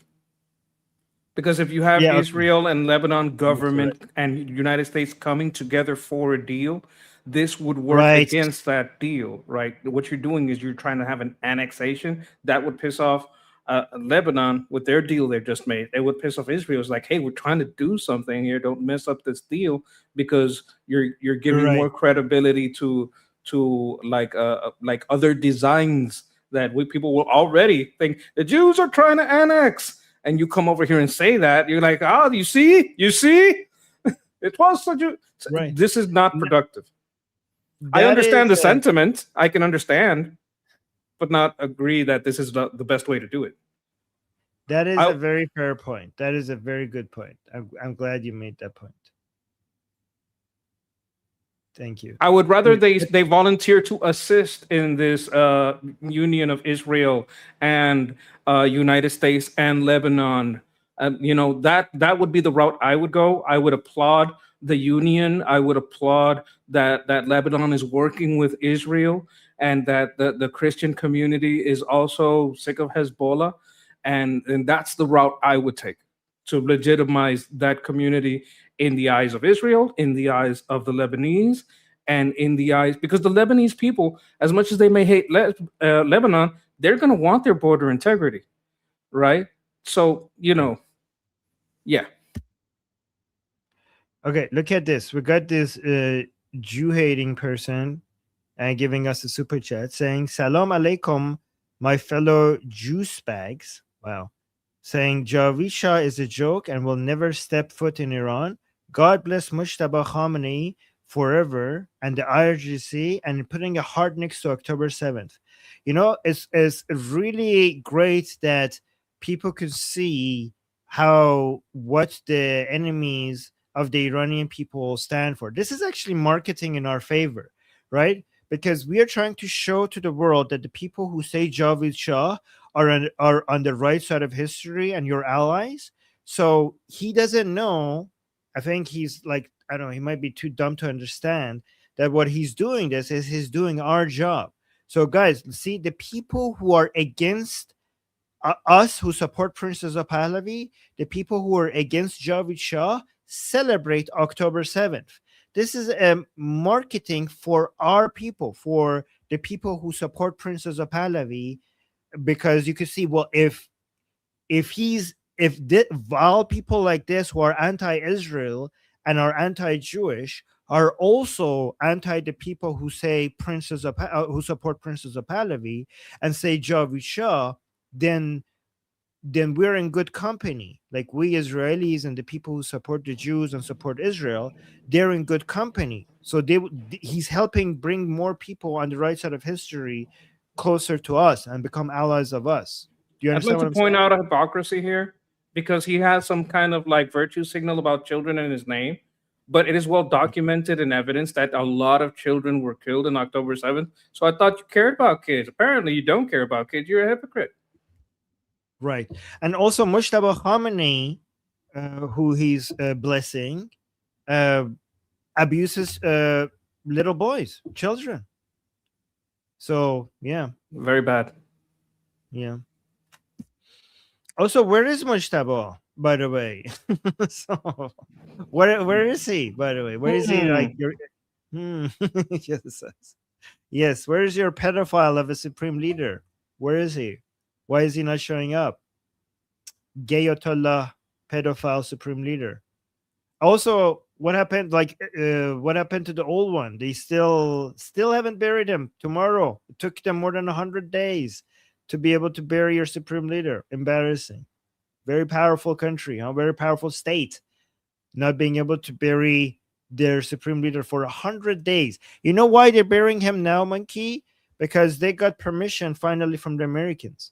Because the Americans were not giving the assurances to the Islamic Republic officials that if they come out, they're not going to be targeted. Finally, United States is giving the Islamic Republic permission to have their funeral. Isn't that embarrassing that the people who killed Ali Khamenei have to give you permission to be able to hold a funeral for him? I hope Ghalibaf meets with all these visitors and makes it public. That's going to be so humiliating. Right. Oh, the streets are going to go nuts. Yeah. Nima is responding to the super chat saying, dude is giving you dollars just to look like an idiot. Yeah, he's supporting a Zionist channel. Yeah, like these people are not very smart. He's supporting a Zionist channel. I'm Israel Chai. There you go. I know this pisses them off, by the way. All right, we got two more super chats. Hezi with the super chat saying, uploaded a photo of my flag on school. Hezi, can I show it? Let me know if it's okay for me to show it on screen. I'll try to look out for your chat. Hezi, are you there? Can I show it to people? I want to show it. Let me know if it's okay because I see it on school. Okay. I heard somewhere in chat that 3x5 is a standard flag, and I think that is so like the standard American flag size. Okay, let me see. If you see Hezi saying it's okay, let me know. Let me go to the next super chat. Oh yeah, sure. Sure. Okay. Yes. Okay. So this is in our discussion group, and he posted it here. So yeah, let me see. Oh, look at this. He's putting it out in his window. Wow. Oh, it's also the imperial flag with the crown. Beautiful. Love it. Okay, so that one is imperial. This is a different one, right? This is like the Shah, the respect to the Shah flag. Yeah, this is very like cool. The imperial flag. Yeah, the one with the crown. Very cool. Right. So the one without the crown is the official flag of Iran, but the one with the crown is the imperial flag. So good to know. Yeah. And then we got another super chat from Roy saying Channel 11 is saying Netanyahu and the Lebanese president Aoun might meet at the White House soon. Wow. This is what the Amazing. Christians in Lebanon should get behind. This. Yes. Because this is going to give them more security. Like, they might be a little doubtful at first, but you have to remember, if Israel is working with Lebanon, you're going to have more security than under Lebanon alone, because Israel is not going to want Hezbollah there, and they're not going to if they're working together, they're not going to like look the other way while Lebanon allows Hezbollah to hang out. All right, so I want you to respond to this video. The caption says Donald Trump wants $200 billion to rebuild Iran while Americans go hungry. That's not policy, that's betrayal. So let's listen to her, and then you respond to what she's saying, okay?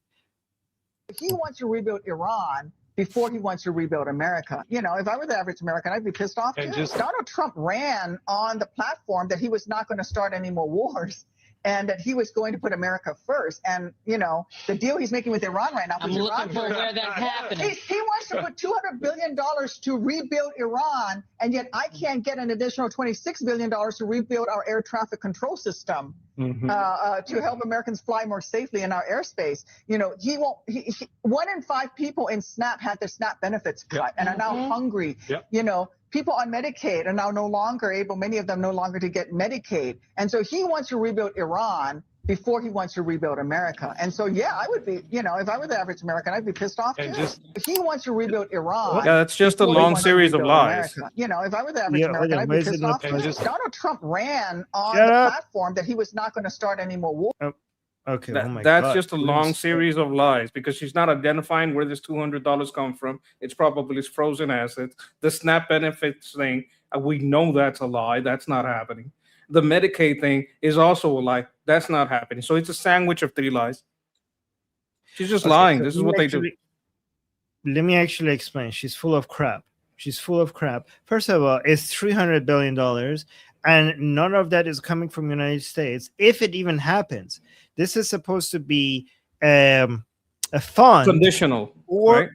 let me hold on. No. Let me explain. I got this. Okay.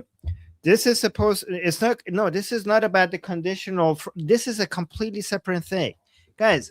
The conditional. Okay. So people are mixing everything with each other, and it's interesting that she keeps saying that, and everyone out there is agreeing with them. So nobody there actually looked into what's happening here, right? There's a talks regarding. First of all, none of this matters until it actually happens. We don't know what will happen. So far, we just had the blockade removal and the oil money that got released back to the Islamic Republic that they could only use to as if what they're saying is true, is to buy American food. That's one category. That's separate.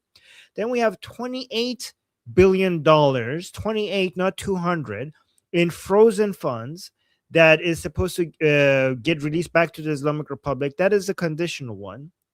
Then we have a $300 billion fund that will be created. And so there's no $200 billion. I don't know where she got that from. There's a $300 billion fund that Americans will not be spending a single cent on. In fact, the United States is not spending a dollar on rebuilding anything. So she's full of crap. The $300 billion fund would be a fund that would be created for example, Arab countries around the Persian Gulf. If they want to invest in Iran, they could put money in that fund to invest in private businesses in Iran. And that would happen if the Islamic Republic one day, right after pigs fly, creates the conditions where the Iran becomes a business-friendly environment for private businesses, because you can't force private businesses to invest in other private businesses unless you create that condition. So that's the truth. None of this is going to be U.S. tax money being built rebuilding Iran. So she's full of crap. She's also lying about SNAP and Medicaid. Now, here's the problem with this. People that aren't American are not very much in line with politics. They don't know what's happening in politics. They eat this up and repeat it.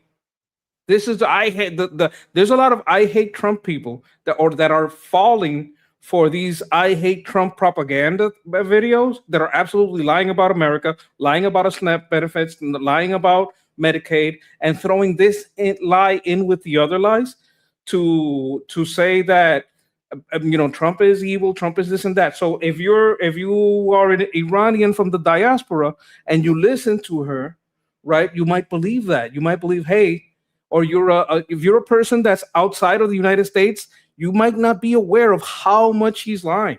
So you got to be very careful. Like, you may not like Trump, that's fine, but you have to understand that a lot of people who hate Trump, right? You may be mad at Trump because of how he's treating Israel, just to give an example, right? Okay, you know who might prop this up? Leftists in Israel who hate Trump, who want one of their political people, or maybe even the right wing, someone in Israel that wants to be more isolationist, like, well, we don't count. So or the politics in France, or the politics in UK. So you got to be aware how your local politics is pushing this in your algorithm, because this is absolute bullshit. And there's a lot of people that, this is a veteran, so you have to listen to her. No. Veterans have a right to have politically retarded opinions, as long as they serve, right? And this person is just lying. So you don't have to give credibility to me or to anyone because they're a vet. You have to see if they're telling the truth. And that bitch was lying. Who was she? Do you know her? I don't know, but the account said vote vets. So it seems like an organization that's trying to get votes from veterans. Okay, so do you want to read the super chat? Is that who she is? I don't know. That is what Duckworth does. She even reported out of uniform to a sergeant major when she was in the Army Reserve. Oh, okay. Like, reporting out, you're supposed to report to your post in uniform. You can't just report out of uniform. That's not how you report to your post. Like, if you're, hey, I need you to report in for blah, blah, blah, blah, you have to report in uniform. Okay, is that her name? No, that is what Duckworth does. So I think she's comparing her to Duckworth, and then she's saying, maybe she is Duckworth. That's what Duckworth does. That's what she does. She even reported out of uniform to a sergeant major when she was in the Army Reserve. Okay. U.S. People are saying she's a U.S. senator. Well, this is the problem. Tim Walz was also, I think he was a reservist for National Guard. So I won't take away from the reserves or the National Guard that they have these people among them, because politically, one of the things that makes America great in the Army is that we're not ideologically captured. That means as long as you serve your country correctly and do your mission, you have a right to have retarded opinions, right? And that's it's sometimes detrimental, but it's you don't want to have an IRGC where everybody has to have the one opinion, right? It's so freedom isn't walking in lockstep. Freedom has its pros and its cons. I like freedom. It also means that she has the freedom to act retarded and be retarded. You have the freedom to be well informed and ignore her, or speak against her. All right, so you know this movie Citizen Vigilante, right? It's a movie people are, like, I haven't seen it, but people are talking about is regarding this person in Europe that is going out and taking revenge, taking matters in his own hand regarding the Muslim migrants and their crimes, right? So he's like the Elon Punisher. Musk, yeah, kind of like the Punisher, but for like Muslim migrants in Europe. I think that's what the story is, right? Elon Musk basically live streamed that, I think, on X for everyone to see, and these people are angry. They're saying the messaging is far-right propaganda and anti-Muslim. So let's listen to this and then respond to it. I like a good revenge thriller. I like action films. I like low-budget films as well. I love a Jason Statham movie, a Liam Neeson movie, even Steven Seagal. But this is not that. This is certainly not a Taxi Driver or a Raging Bull. It's 90 minutes of my life I'll never get back. It's not a good film. You mentioned the Variety review. They said astonishingly bad. I would add comically bad. It's just an awful film with no real plot line, and the dialogue is awful, and the action is awful, and the explosions are bad. But I'm not here to be a film reviewer. Uwe has already said film critics don't like him. They've called him the world's worst director. That's not my thing. I'm not a film critic. I'm not here to give my opinions on the aesthetics of the film. I am worried about what the film says and what message it sends and who's promoting it. Elon Musk. I wouldn't be sitting here, Piers, talking about this film. You wouldn't be doing this segment. I didn't write a Guardian article about it if it wasn't for Elon Musk. With the greatest respect to Uwe Boll, he makes a lot of films. We're talking about this one because Elon Musk amplified it to 240 million people on X, on Twitter. He promoted it. He says he might fund a sequel, and took it to number one in digital purchase charts on Apple and Amazon. So it's made it a big hit, which is great. Great, of course, for Uwe Boll, but not necessarily if you don't like the movie. So it's not about whether you like the movie or not. Why is Elon Musk promoting it, Piers? That is the question I want to answer. And then you get into the Do you understand what they're doing? The messaging, and the messaging is far right. Wait, let's finish it first. Right, propaganda. It is anti-Muslim. I'm glad Uwe Boll has Muslim friends, but this is a fundamentally anti-migrant, anti-Muslim film. This is a film which begins in Europe. It just says Europe blankly, because it plays into this American right-wing stereotype, Piers, that you've tried to push back against on your show, that a lot of right-wing Americans think Europe is some crime-ridden, immigrant-infested, violent dystopia, when in fact the United States has a higher violent crime rate, higher murder rate than every single member state of the EU. Uwe filmed the film in Croatia, I believe, which is one of the safest places in the world. I think they only had like 23 murders. Okay, so he did about 10 things there, and I'm not gonna be able to remember all of them as I'm watching, but I'm gonna tell you what the main through line is. There's a main through line in all of this. The number one main through line. Can you guess what they're trying to do there? What the purpose of this is? Can you guess? This hidden purpose.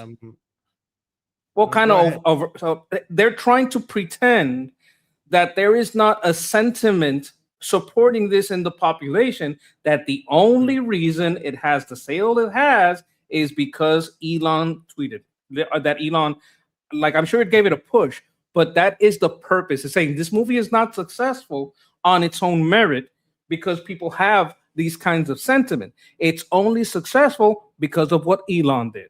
And it also plays into trying to censor Elon, trying to get X banned. This is what it's playing into. There's a larger purpose here. Now, I want to talk about films. I want to talk about some crappy films. Remember, does anybody here remember Black Panther 2? You guys remember that? That was a horrible movie. I bet all these guys loved it because of representation, but they had the black people go to Wakanda and they opened the door with a DJ disc and bongos. That's very racist. That's very racist. You had the Mexican Namor, the water, the water superhero. He slipped into Wakanda through the river, and they weakened him. They defeated him by drying his back. Any Mexican will tell you that is incredibly racist. Like, okay, his back is not wet anymore. Now he's weak. These are terrible, terrible movies. Hollywood is making trash, absolute trash. In the Odyssey, they have Lupita Nyong'o playing fucking Helen of Troy. They have what's the name of this? The lady, Paige. What was her? The dude's name was a lady. Whatever is playing. Achilles. These are terrible movies. Whenever these terrible movies got some representation, these people applauded. Now, my whole thing, Elliot Page, whatever the thing's name is, these are terrible movies. Do you remember with The Woman King, when they took the Homie tribe? That one was one of the worst slaver, sold our people into slavery and acted like they were the women king. No, they were the women slaver that sold us on the Ivory Coast. Those are the people that sold us on the Ivory Coast. White people didn't go over there. I hate these goddamn. Okay. You get me talking about films. You get me talking about Hollywood. I'm over here in Hollywood. If you can tell behind me. Yes, let's go back to Islam and Muslims. Okay. Here's what I think. Okay. Oh, people love that. Okay, so here's because I have so much more to show, so I want to get to that. That was a good rant. That was a good rant, but I appreciate your rant. But I do want to mention that. What do you think about this? To me, this demonstrates that Muslims have so much privilege in society because you have so many movies like this with different groups being the evil characters, and somebody wanting to come and do vigilante justice on them, but you don't get this reaction, this defensive reaction. Only when it's Muslims do you get this defensive reaction. People, and also, isn't that kind of bigoted against Muslims if you show a bunch of Muslim criminals in a movie and then you come and get offended that this is anti-Muslim? Aren't you suggesting by saying that all Muslims are violent? If you think that Muslim criminals in a movie is basically anti all Muslims, like are you claiming that Muslims have no criminals, so this is inaccurate, or are you saying criminal Muslims are a representation of all Muslims, and this is what and this is why this is anti-Muslim? Look, one of these two. I would think that if you don't police the worst people in your that represent you, like let's say I'm a Muslim, pretending I'm a Muslim. If I don't police other Muslims, those Muslims represent me. If you don't police the worst among you, they represent you, right? If you want to represent Muslims well, you know who represents Muslims well? The Muslims that go after the grooming gangs, the Muslims that will testify against them. If you can find any that will do it, those who represent you well. Saying that, oh no, this is badly represented us because there was no grooming gangs. These things never happened. That's just bad representation. People know this stuff happened. Everybody knows it's true. What you're proving is that you're all a bunch of liars if you go by that take. And I'm not trying to, hey, YouTube, I'm not saying that I'm not trying to make this blanket judgment, but trying to make this false representations that they're all saints or prophets or whatever you want to call it is ridiculous, and it does not help them at all. Yeah. So, but again, if you're getting offended by this movie, you're making one of these two claims. All Muslims are saints and they don't have criminals. So if you show Muslim criminals in movies, that's inaccurate because no Muslims ever commit any crime. So if you're saying that, that's retarded. Or you're saying that all Muslims are criminals, and your representation of some Muslim criminals on your movie is basically a representation of all Muslims, and you're being offensive to all Muslims. It's basically one of these two, and I think both of them are inaccurate.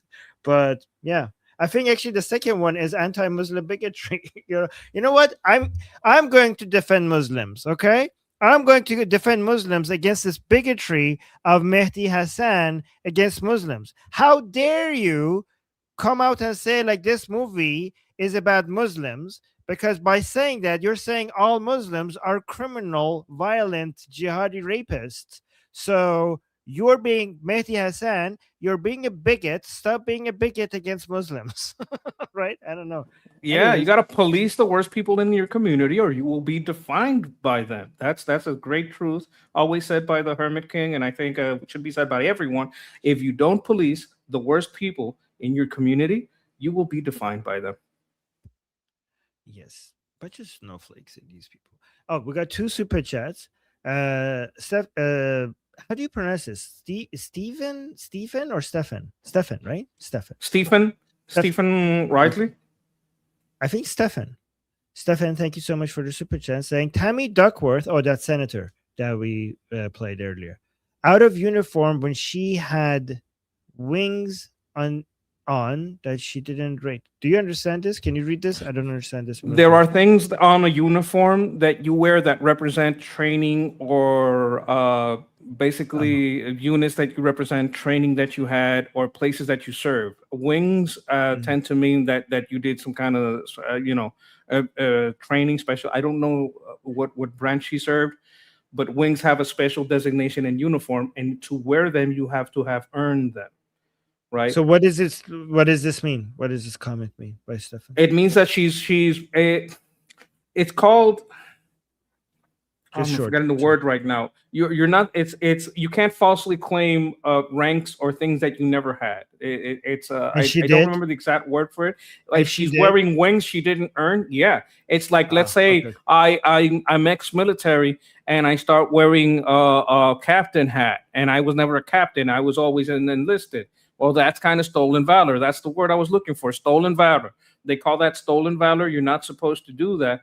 So like I can't use I can't wear parachute emblems because I never did the parachute stuff, right? I was a grease monkey, right? So that's why I try to correctly represent myself as a mechanic. Like when I'm out here, I'm not I may do some training and I know how to operate with infantry. I know how to work like infantry because what I mainly did was be a mechanic. Short answer. So let's go to the short answer. Don't represent training you didn't have and stuff you didn't do. That's stolen valor. Okay. Nemo with the super chat saying Mehdi gives there is no war in Ba Sing. Oh, this is last Airbender. Ba Sing Se. What is it? This is the last Airbender, right? This means that. Okay, this means that they are gaslighting. Gaslighting. Yes. Okay. Thank you, Nima. Thank you for the super chat. Thank you, Monkey, for helping with the cultural reference. I have some breaking news. Mojtaba Khamenei did show up at the funeral. You want to see? Was he in one of the boxes? Oh my God, there he is.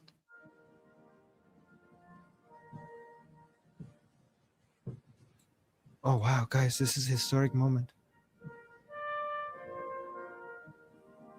I think he's limping. Wow. so wow, guys, it really happened. It happened. He showed up. I didn't expect that. Wow. Big entourage too. Yeah, big entourage. Weird that okay. Wow. Yeah, he was the box. Yeah. Oh my God. Fine Strauss is saying, I wish this was an AI. Me too. This is sad. I was hoping that he doesn't. But they did do something like that. There was a real video where they did something like that, right? Right at the beginning, they did pull out this cardboard thing when he was announced to be the supreme leader. Yeah, I don't know what the original video was. I don't think this would be. I mean, they're wearing ties. Nobody that is on the side of the supreme leader would be wearing ties, but nice try. Somebody's saying, is this real? Yes. Of course. Can't you see? Like, this is obviously real. Okay. Cardboard Gayatollah? Yeah, exactly. This band plays way better. Yes, you're right. You know how you can tell that this is fake? The music is good. Yeah. Okay, that gave it away. Okay. You know what? That's what did it. Okay. I genuinely thought that this is real. I'm kidding, by the way, guys. But the good music, everybody like that cannot be real. Okay, guys, it's fake. It's fake. It's fake. The music is too good. The music was too good. That cannot be right. So Armin Kermnaris. Okay, sorry, Sarah. Okay. So Sarah saying stop messing around, Armin. So, okay. I was just having fun. Come on. Okay, so we have to humiliate them. Yes. This is part of the psychological warfare. We have to make fun of these people. Ooh, let's look at this analysis over here. This is channel 14 of Israel. Is this in English? Oh, no, I'm not going to listen to all of that. That is too much. Let's go here. Let's look at this one. I'm not going to read all the caption. Very good meetings are happening with Qatar, with those direct, or rather indirect negotiations.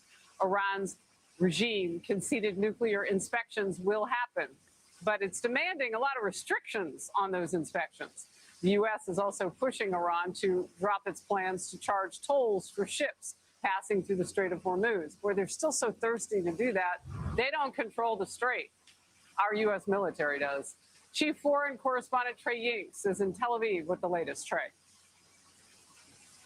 Harris, good morning. Qatari mediators announced that positive progress was made during those technical talks on Wednesday as this memorandum of understanding moves forward. The Iranians are now admitting that some nuclear inspections will take place, and some of the money they received from sanctions relief will be used to buy goods for the Iranian people. President Trump was asked about the status of negotiations yesterday. As far as things are going, the denuclearization of Iran is moving along well. They've had very good meetings. I think they've come a long way. We hit them very hard last week.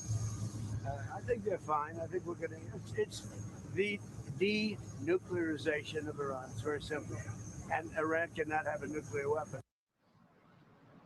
As diplomacy plays out, U.S. forces remain in the region. The U.S. Navy announced that a crew member from an MH-60S Seahawk helicopter is missing after an emergency water landing in the Arabian Sea. U.S. Naval Forces Central Command posted to X saying there is no indication the emergency was caused by hostile action. All right, I have something, a very interesting update from the funeral. Look at you know how we're talking about them, doing a performance crying.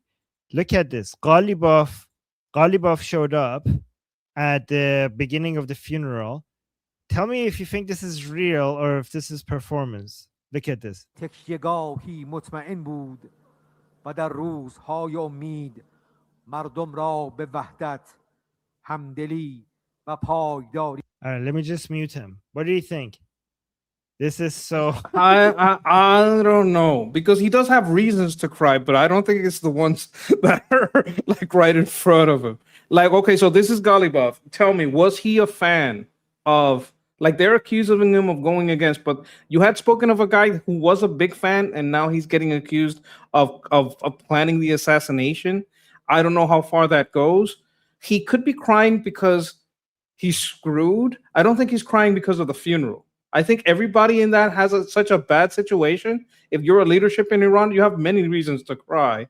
I don't know. It's a little too performative. I don't see any tears. So, to me, this is performative. Like, first of all, he hated Khamenei, and this is so over the top that look at Araghchi's face here. Look at this again.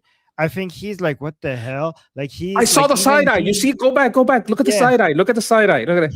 Oh, right. Look at that. Look at the eyes. Look at the eyes. Look at the eyes. You motherfucker. Look at that eye. That's the. Oh my god. Oh my god. You got to take a screenshot of that.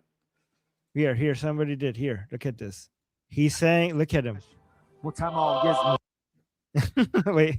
Someone did it already. You're right. Oh, yeah, that was the shot. That is the shot. It's like, oh my god, this guy, right? This guy. You know why? Because Araghchi knows what a mother tucker Ghalibaf is, right? He knows. And he also knows how much he hated the Khamenei family. So he's looking at him and like, oh my god, like this, like he's even Araghchi is disgusted by the level of performance by Ghalibaf. Oh my god, these tears of joy. I'm so glad you're dead. Oh, thank you, America, for killing these motherfuckers. Oh my god, that side eye. Oh my god, that side eye. It's. You know what? You fit for framing. You got to put it up there, like you fake motherfucker. Yeah.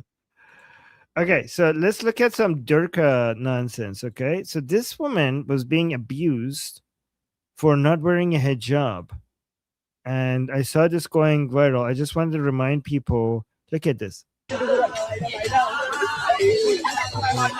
me mute this. Look at this. This woman is upset with this hair showing up. Look at this. The makeup and the hair.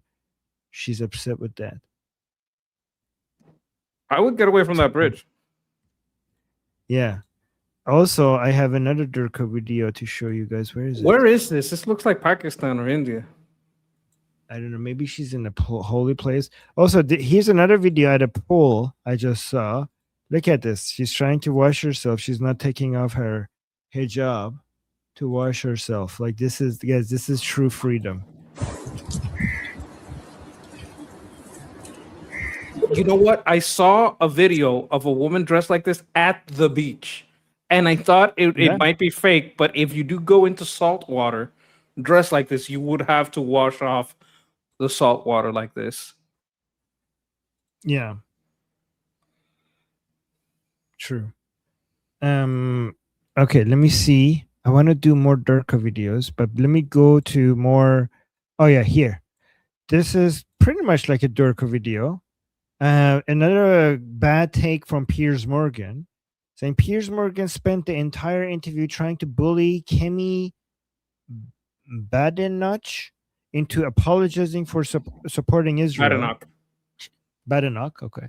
She didn't blink. She didn't bend. She simply refused to apologize for not hating the Jewish state. Just look at this. This should be good. Are you comfortable fully aligning yourself to an Israeli government that has people like Ben-Gvir and Smotrich, who, to put it bluntly, I view as psychopaths? So I am aligning myself with Jewish people in our country. I don't align myself with particular. Yeah, well, yes, but where did you? Well, if you were prime minister of this country, you would have to make public statements about the Israeli government. Given the way that certain members of that government behave now, and what we see with our own eyes, would you be comfortable fully supporting that government? So let's remember, Israel is an ally of the UK. Sure. There will be all sorts of people who will be in any foreign government, Israel or elsewhere, that I might not be comfortable with, might dislike their views. But when I was Trade Secretary, I saw how Israeli intelligence helped protect British citizens and this country. They are fighting a lot of battles, which are really fights for Western values. And I think that when you look at what happened on October 7th, the massacre that happened, really horrific stuff, which I even find uncomfortable thinking about, knowing what I've read about, what I saw, that I understand why they are in a fight for their survival. If there are specific things... Do you feel things comfortable about the scale of the response in, say, Gaza and now in Lebanon? Are you comfortable about that? So I know that mistakes have been made, but I can also see that Israel takes actually quite a lot of care in targeting people. So I disagree when people call it a genocide. It's a war. All death, is something which I think should be avoided. I think Israel actually takes care to try and target the specific people. But they're killing a lot of civilians in the process. Because Hamas uses the civilians as human Is that a shields. good enough excuse eventually? If it looks like eventually we hear from Ben-Gvir and Smotrich what they really want to do is kick all the Palestinians out of Gaza. So and the West Bank? I don't know him and I don't know what he said, so I can't comment on that. I do think it is wrong that Hamas uses innocent civilians as human shields. That is what has caused a lot of the scale of the violence. You look at what they did with Hezbollah and the pages. You look at the very precise targeting in Iran. I believe the Israeli government, when they say they do everything they can to minimize human life, Hamas does not do that. And even Palestinians will say that Hamas is the biggest oppressor of Palestinian people. Getting rid of Hamas, I think, is important. It is a terrorist group. That's the issue, I think, with the guest on your show. I'm sorry, I've forgotten his name. He has said that he prefers... Yeah, he has said that... Hey, I need to fix something. Can you comment on this? I'll be right back.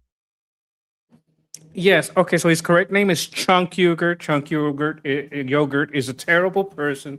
As you can see, Kemi is very correctly stating that this was not a genocide. How does your population go up? If this is a genocide, how does your population go up? It doesn't. Most of the people that are being hit are terrorists, and this is something that they like to ignore. These people are hiding in civilian populations. They're hiding and they're putting their weapons inside the civilian buildings. When they say, oh my God, they bombed some tents, you can see videos of them launching mortars from those tents. If you look around, you'll find it. So whenever they say, oh my God, they're striking civilian places, it's because Hamas is militarizing the civilian spaces.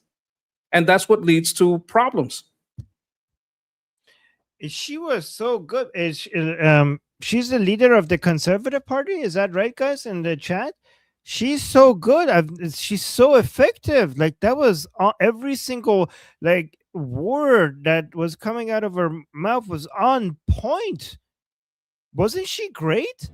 She was great, but he had to put his hang on away for now. Yeah, but she maneuvered around the hang on stuff very effectively. She did such a beautiful job. I think he has to give her more respect. And if you try to say the exact things she said, he would like do that to you. He wouldn't treat he has to treat her with a little bit more deference. He can't just bully her and speak over her over and over, because this is a big interview. He might not get her back. He understands, like, I can't just bully this person and pretend I'm uncensored and just be censoring by interruption, because then I'm not going to have anybody else come on here, right? So I think he knows he can't push the line as hard as he would on other guests. But I will not take away from her that her performance here is exquisite, and she did a great job. I love her. Like, I haven't seen, this is the first thing, I've seen some people complimenting her and speaking highly of her, but I've never seen anything of her until now. And so far, I'm in love. This is amazing. I mean, I don't, if she has done something else that is wrong and bad, like, I don't know about it, but first impressions, holy crap, this is amazing. Nobody's perfect, but this is great. This is great. Like, guys, I don't know, people, British people in the chat, do you like her? I mean, I like her so far. She's great. Okay. Yeah, she seems to be doing very well. Yeah. Oh, somebody's saying she has to deal with two-tier Kier. She's a pro at this. Okay, that's good. That's good. So far, first good impressions by me, by me and Monkey. All right, speaking now that we're in Tom the UK, says she likes Tommy Robinson. Ooh, you know what? The next video I have is from Tommy Robinson. That was, yeah. This is interesting. She does. Wait, so I mean, Tom is from over there. Like he's in our discussion group. Guys, come to our discussion group after this show. Make sure you come over. But Thomas, who is a UK citizen, is telling us that she doesn't like Tommy Robinson. Okay, so of course Tommy Robinson's from over there. But what I was trying to say was, you're telling me that the leader of the Tories likes Tommy Robinson and the leader of Reform, Nigel Farage, doesn't? Like, is this where we are at now? That, I mean, correct us if in the chat. Is it true that the leader of the Reform Party is against Tommy, and the leader of the Tories is pro Tommy? Is that where we are at? Okay, well, there's Restore and Reform, and the Tom that's in our group is the Tom I was talking about that pointed that out. But the Restore is the one that has Rupert Lowe, and Reform is like controlled opposition. I'm not talking about Restore. I'm talking about. I know the leader of Reform Party, Nigel Farage, hates Tommy. What about her? What about does she like Tommy?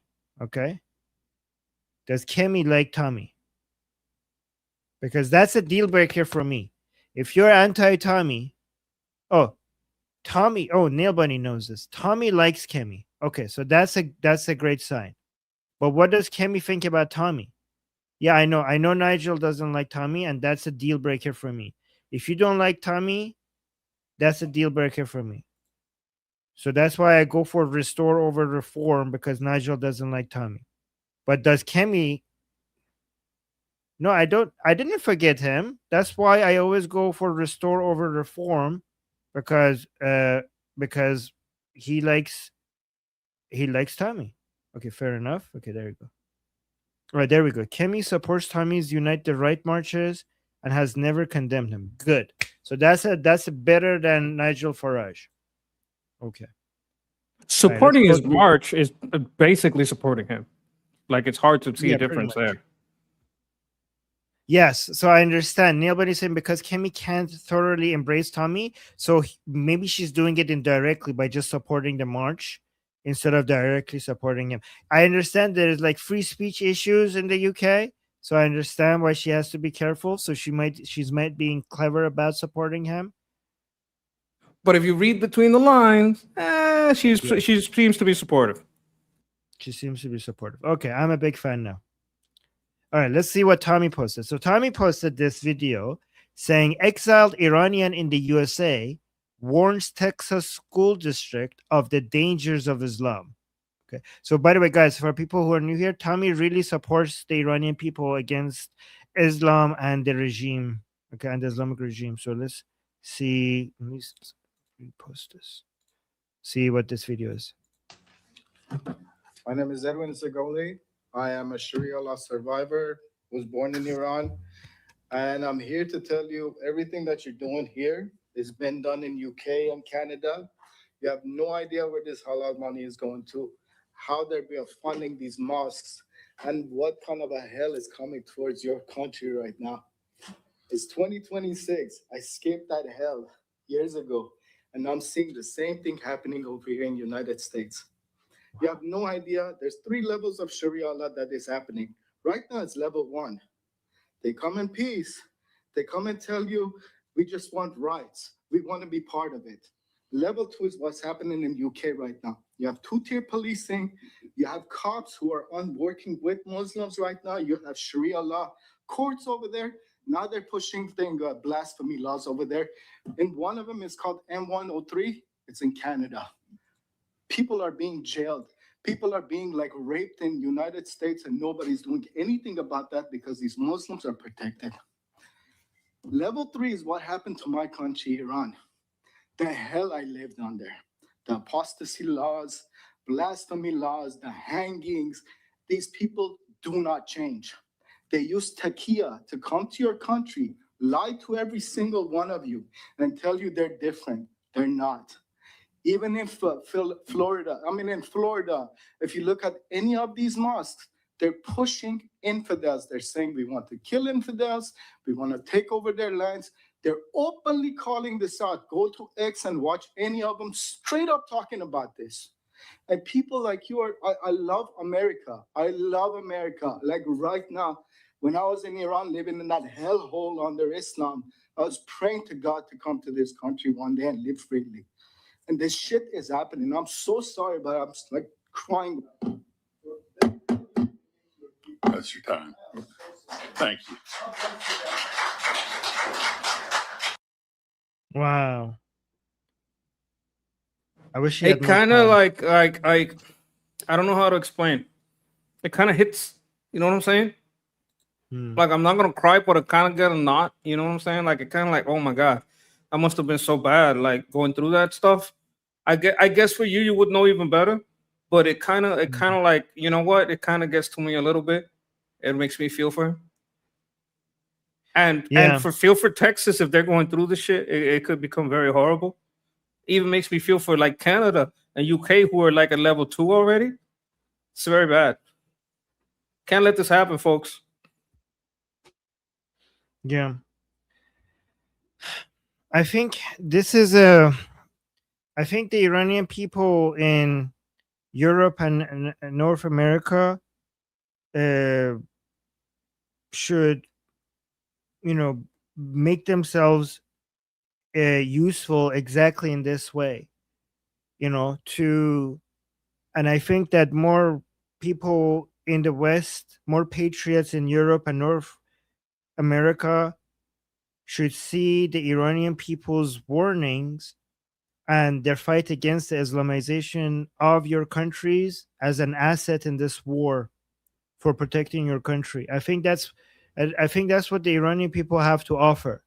So, and I think like Iranians, if you are coming out and you want more allies from the West against the Islamic Republic, this is how you could make yourself, don't ask, give, and this is how you give. Okay, this is how you give to the patriots in these countries by showing them that you are on the same fight against what they see as a threat, and just keep joining, keep helping your fellow patriots in these countries against the Islamization of the country by demonstrating the experience that we have and the country that we have lost, and how that is relevant, and how we understand that, and how we can be used to as soldiers in this battle in Europe and North America against the Islamization of your country. And by being useful, eventually, when we show them that we are fighting the same enemy in the West, eventually we become more and more embedded in this military, in this fight. For us, when we're fighting against the Islamic Republic, at that point we have so many more friends in the West to be able to continue our war, not just in Europe against Islam, not just in North America, but also back in Iran. I mean, you could hear it in his voice. Like if you guys hear it again, you're gonna hear it in his voice. It's like, oh my God, I came from hell, found a little slice of heaven, and they're turning my heaven into hell again. Yeah.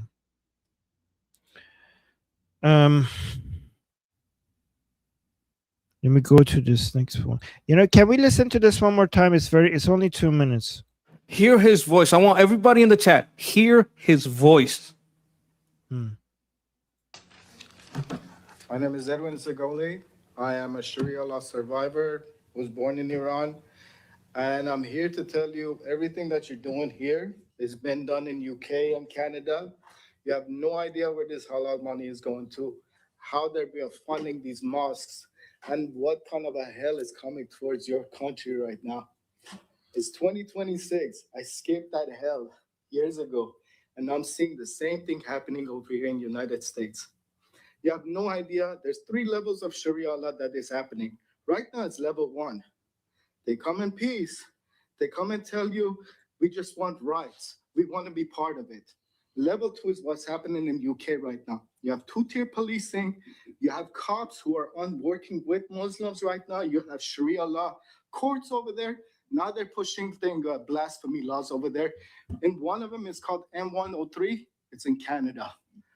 People are being jailed.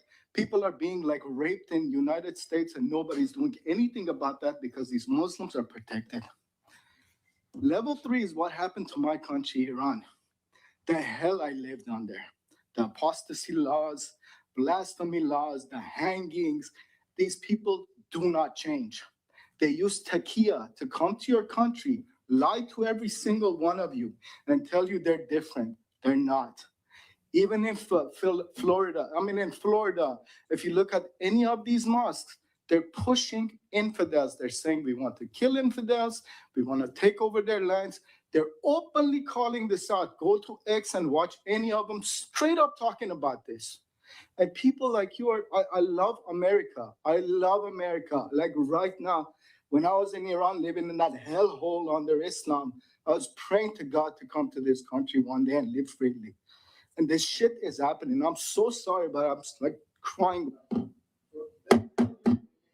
That's your time. Thank you. Okay. To his point, here's an example. This just happened. This was, just a few days ago, ending June 22nd, 2026. So this is in Houston. This is not Iran. This is not in Africa. This is a Shia scholar in Houston. So let's listen to what he has to say. And I think this is very relevant to what we just heard. We want to also remember all of the shuhada that we've lost in these last few years of war that have been going on, and in the attempts to try to wipe out the light of truth. But Allah will have that his light is completed. So we want to remember Shaheed Rahbar, Shaheed Sayyid Nasrullah, Shaheed Ismail Haniya, Shaheed Yahya Sinwar, and all of the different shuhada around the world, and also our own shuhada like Shaheed Haj Malik Shabazz, known as Malcolm X. So yeah, so this is in Houston. You have very highly respected Shia scholars by the Muslim community in the United States, basically honoring the memory of Ali Khamenei, Ismail Haniyeh, Nasrallah, Yahya Sinwar. These are the enemies of the United States. And this is growing. This is growing. This is I don't know what propaganda. can be done. Yeah, but this is war. Like, this is war against the United States on U.S. soil. Like, in the legal sense, I don't think like something in this smells funny. I would look at the funding. I would use every tool against these people. What can be done about this, do you think? Like, this is dangerous. It is incredibly dangerous. I would look at all the funding. I would look at the NGO supporting him. I would look if they are complicit in supporting or covering up any misdeeds that are going on. I would check what's going on in the home life. I'm not one to call CPS, but the way these people treat children, they might be doing horrible things to kids. They might be like, there's so many things. I would go every single law that I could find, regulation, if they're not up to code. There is not a stone I would leave unturned, right? And every citizen that has to live near this, I would use voting, because someone allowed these people to get funding. I believe Brandon Herrera has talked about this. Brandon Herrera is very good on this. He's a politician over there in, I believe it's in Texas. He went against George Santos, I think his name was. I can't remember rightly, but the thing is, you have to get these politicians aware of this, or make them like, hey, you want to get elected, you're gonna have to, speak on this. So I would use every tool. I'd throw this kitchen sink at it. Everything you can do it. And if you're just like a voter, make sure you get the vote out. Make sure there's got to be a Scott Pressler. Like there's got to be like a Jamal Pressler if you were living in a black community, or Jose Pressler. Like, Pressler is a person that gets votes registered, and he's a community advocate for the Conservative Party, to make sure that not just Tony Gonzalez. I'm sorry, Tony Gonzalez. I got the wrong Tony Gonzalez. Okay, my point is, you have to go to community organizers in different communities, because we're getting disenfranchised by illegals. Some of these illegals from Somalia, from places that believe in these types of Sharia things. So you have to organize for the vote. The midterms are very important. It's got to be too big to rig again, because they're going to try to rig it. Okay, now that we watched that disgusting video, let's watch something fun, because I think like we're winning against Islam in the Middle East, and we're losing in Europe and North America. That's what I think. It's heartbreaking. Right? Yes. Speaking about winning in the Middle East, I think is this the video? I think it is. Yes. So it's in Persian, so you might not enjoy it as much as I do, but let me explain it. This is basically everybody in the Islamic Republic who came out and said that we will destroy America, we will humiliate them. It plays that, and then the news of them dying. Do you understand what I'm saying? So it plays them saying, like, America would not be able to do this, we will sink their ship, we will destroy, and then the news that they're dead, and then the next person, and then the next person, and then the next person. So the Iranians made this. So just watch this. قوی‌ترین ارتش دنیا ممکنه اونچنان گاهی سیلی بخوره که از جا نتوانه بلنش. علی خامنه‌ای دیکتاتور ایران کشته شد. غلط میکنن اسرائیلی منو بکشن. باره یارو کی بود توی فیلم پاپیون؟ یا هروزاده من زنده. علی شمخانی از دیگر مقامات ارشد کشته شده در حملات اسرائیل. گاهی چیزایی میگن که فلانی رو ما ترور کردیم، ما آرزوهاشون میگن. علی لاریجانی دبیر شورای عالی امنیت ملی ایران در حمله تروریستی کشته شده.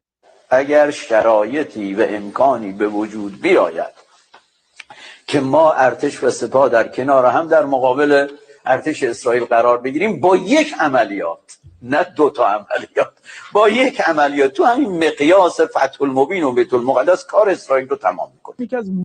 So he was saying like in one military operation we could destroy Israel and now he's dead. مهمترین فرماندهای عالی رتبه سپاه که در همون روز اول و ساعت اول کشته شد غلامعلی رشید بود. آمریکا ببینید یه ظاهر داره، این چیزی که هارت میکنه این برنامه حرفایی که میزنه، یه باطن داره، باطنش ما میشناسیم، هیچ غلطی نمیتونم بکنه. ارتش اسرائیل از کشته شدن امیرعلی حاجیزاده فرمانده نیروی هوافضای سپاه خبر داد. اگر رژیم صهیونیستی که به دیوانگی رسیده کنترل نشه توسط امریکا و اروپا و بخواد چنین جنایت‌هایی رو ادامه بده و یا علیه حاکمیت ارضی ما وارد عمل بشه، عملیات امشب با چند برابر بزرگی تکرار خواهد شد. Like if Israel does anything, we will destroy them. Like we will do great military operations against them. و تمام زیرساخت‌های اونها مورد اصابت قرار خواهد گرفت. محمد باقری رئیس ستاد کل نیروهای مسلح از دیگر کشته شدگان در حمله اسرائیل بود.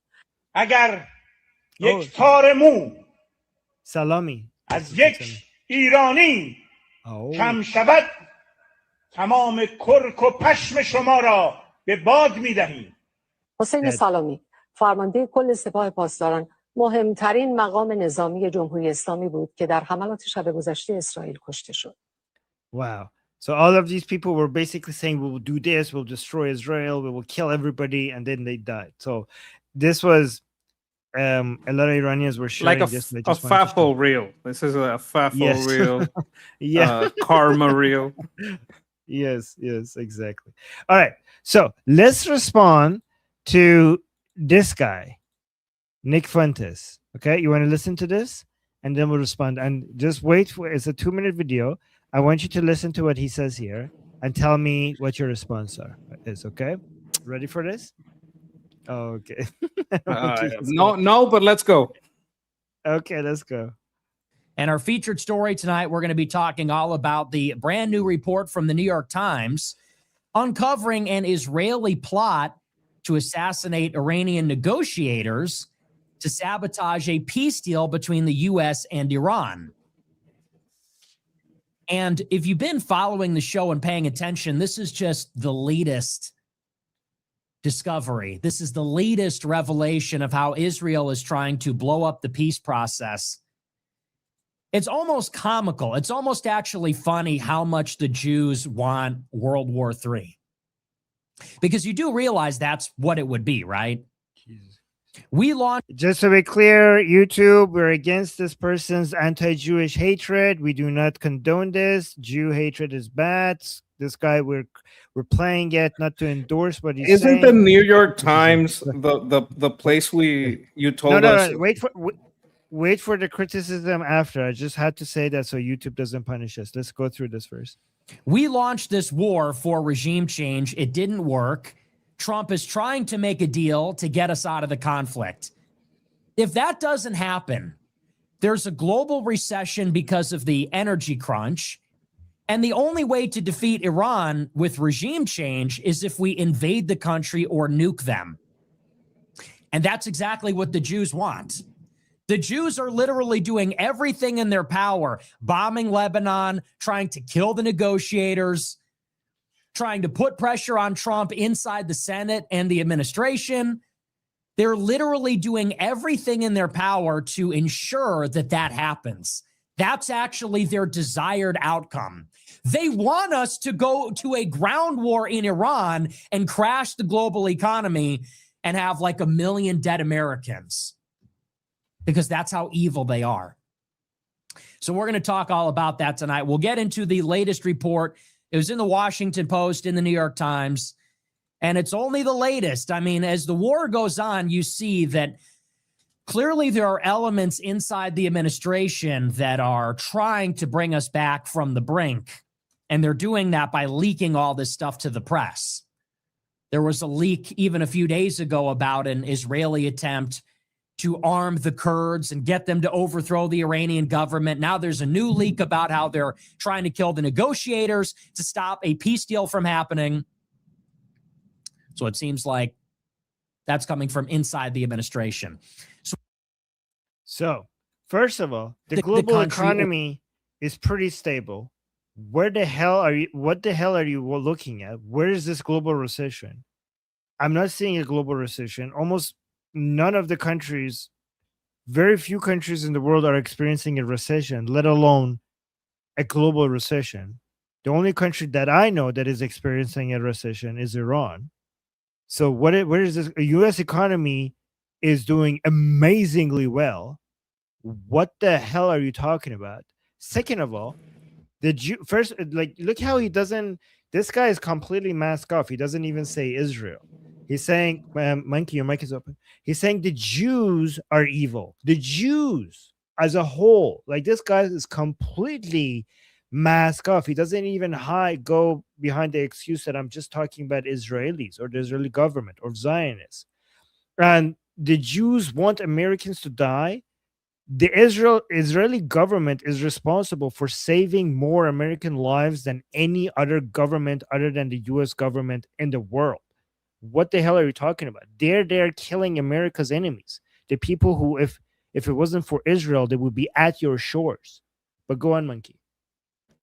Okay, so problem here, he's quoting what? New York Times and Washington Post? Both of these publications say he's a liar and hate him.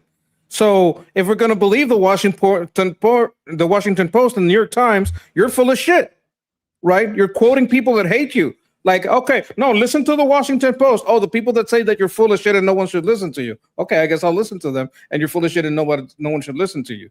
So he's talking about influence in the Senate. He's talking about the pittance that AIPAC puts into it, not looking at the hundreds of millions of dollars that other people put into the Senate and Congress. So this is just like a blatant hypocrisy, right? Because he's the thing. What I like to do with a video like this, if someone is putting down 10 lies, you don't let them put out the 10 lies without arguing and then maybe touching on 2 or 3 that you saw. You go lie by lie and you break them down lie by lie. That's what I like to do. I like to break down. Look at how he's manipulating you. Look how he's using language. Look how he's like, so people can know and recognize from the start when someone is lying to them. That's how I like to break things down. Look, you're the boss. I'll listen to the whole thing. No. But I mute myself and I'll jump off the walls in here, going crazy and chimping out and throwing bananas. I'm slipping on them sometimes. It happens. It drives me nuts. We'll do that. We'll come up with a way to do that. The only reason why I want to watch it to the end is because if I want to respond, like if I want to do that, then I want to respond and you want to respond, and then it gets messy.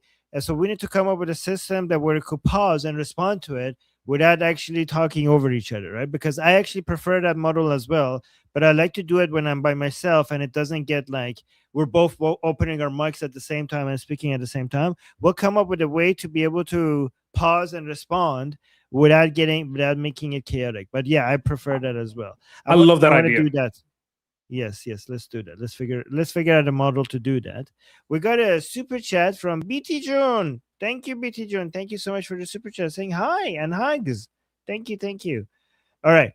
So, but yeah, let's do that. I'm gonna do more. You know what? I'm gonna ask my team to find me more clips from these idiots because this needs responding to. You guys do understand that this guy is getting more and more popular every single day, right? This is a problem. We need to find better ways of responding to this garbage. Do you agree? I think this guy is a paid operative. He's been speaking about going to the DNC, voting for Democrats instead of Republicans, which is not America first. How are you going to put America first on your fucking desk right there and say, no, let's vote for the Democrats? This guy is, oh my God. This guy is like an op. He's like grifter, yes, but he's also an op. This guy is like you know what? I don't know. I don't want to chimp out right now. Okay, no chimp out whenever you want. That actually, I brought this so that you could chimp out. Okay. Look, what he is what you call a false. I'm looking for the word and I can't find it. I'm so angry. Right, but okay, it's okay. But guys, don't underestimate him. Okay, don't underestimate him. Don't just dismiss your enemies. Don't underestimate your enemies. Okay, people like him, Tucker Carlson, Candace Owens, they are influencing a huge generation of younger Americans, and we all of you, everybody needs to come up with ways to push back. Did you find your controlled opposition? Someone in the chat said it. Let me see. Shaul, thank you. He is controlled opposition. He is an operative of the Democrats trying to trick Republicans into a false set of ideals for Republicans. This guy is not about free markets. He wants to redistribute Jewish property. That's not a free market ideal. Having redistribution over oppression and scales. That's not how the markets should work. This guy is not conservative at all. This guy is not America First at all, not even in the slightest. This guy is controlled opposition from the Democrats. Okay, we are over time, so let me just quickly show you guys where we're about to be heading. So we're about to go to our discussion group. I think you guys know what that is. This is our discussion group. We have a group call coming up very soon. So if you want to come talk to me and the monkey here, link is in the chat. Link is in the QR code. Link is in the description. The link is also in the bio of Liberty Politics YouTube channel, right? And also, guys, make sure while you're watching here, you're subscribed and hit the like button before you leave. And we're going to be going to our group call in about 50 minutes. So yes, in about 50 minutes. You could either come there and talk to us in the discussion group, in the group call that we're having in 50 minutes, or you could just watch it on Liberty Politics. We're gonna live stream it on Liberty Politics. So, and also don't forget to subscribe to the monkey. Here's a link to the monkey's YouTube channel. Did we make it to 250? Oh, we didn't. If you can subscribe, I'd like to get to 250 today. Maybe not right now, but if you can, You're at 336. What do you mean 250? 350. Oh, 350. Okay. So yeah, let's get him to 350. We're trying to get to 1,000 so he could monetize his channel. So link is in the chat. All right, guys, we're gonna go get ready for that. I'll see you guys either on YouTube right here in about 50 minutes or in the group call in the discussion group so you could open your mic and speak to us. Either way, yep, we're looking forward to seeing you guys there. What is this? I sub to Grease Monkey. Fantastic. Love these clips. Well, thank you guys. How do you guys like the new model? Because instead of like just focusing on one person, I have like a series. Like I think these live streams, the model that we have right now, by watching this, you get a full picture of not just the news, but the discussions that are the dominant discussions that are being made like on social media. So I go through a series of things from the beginning to end. So in the war that we're fighting against, like, the Islamic Republic, against Hezbollah, against Nick Fuentes, against Islam in Europe, good takes, bad takes. We'll have a series, like a huge list of things to go over. And then by the end of the stream, you're like, oh my God, like I completely have an understanding of what everybody is saying. So that's the way the new model, right? Yeah, this is great. Yeah, this was great. Fantastic. Okay, you guys like it. All right, guys. So until next time, say it with me. I'm Israel. Hi. Slava Ukraine. Cuba Libre. Cuba Libre. Long live America. Javicha. Payande Iran. See you guys soon.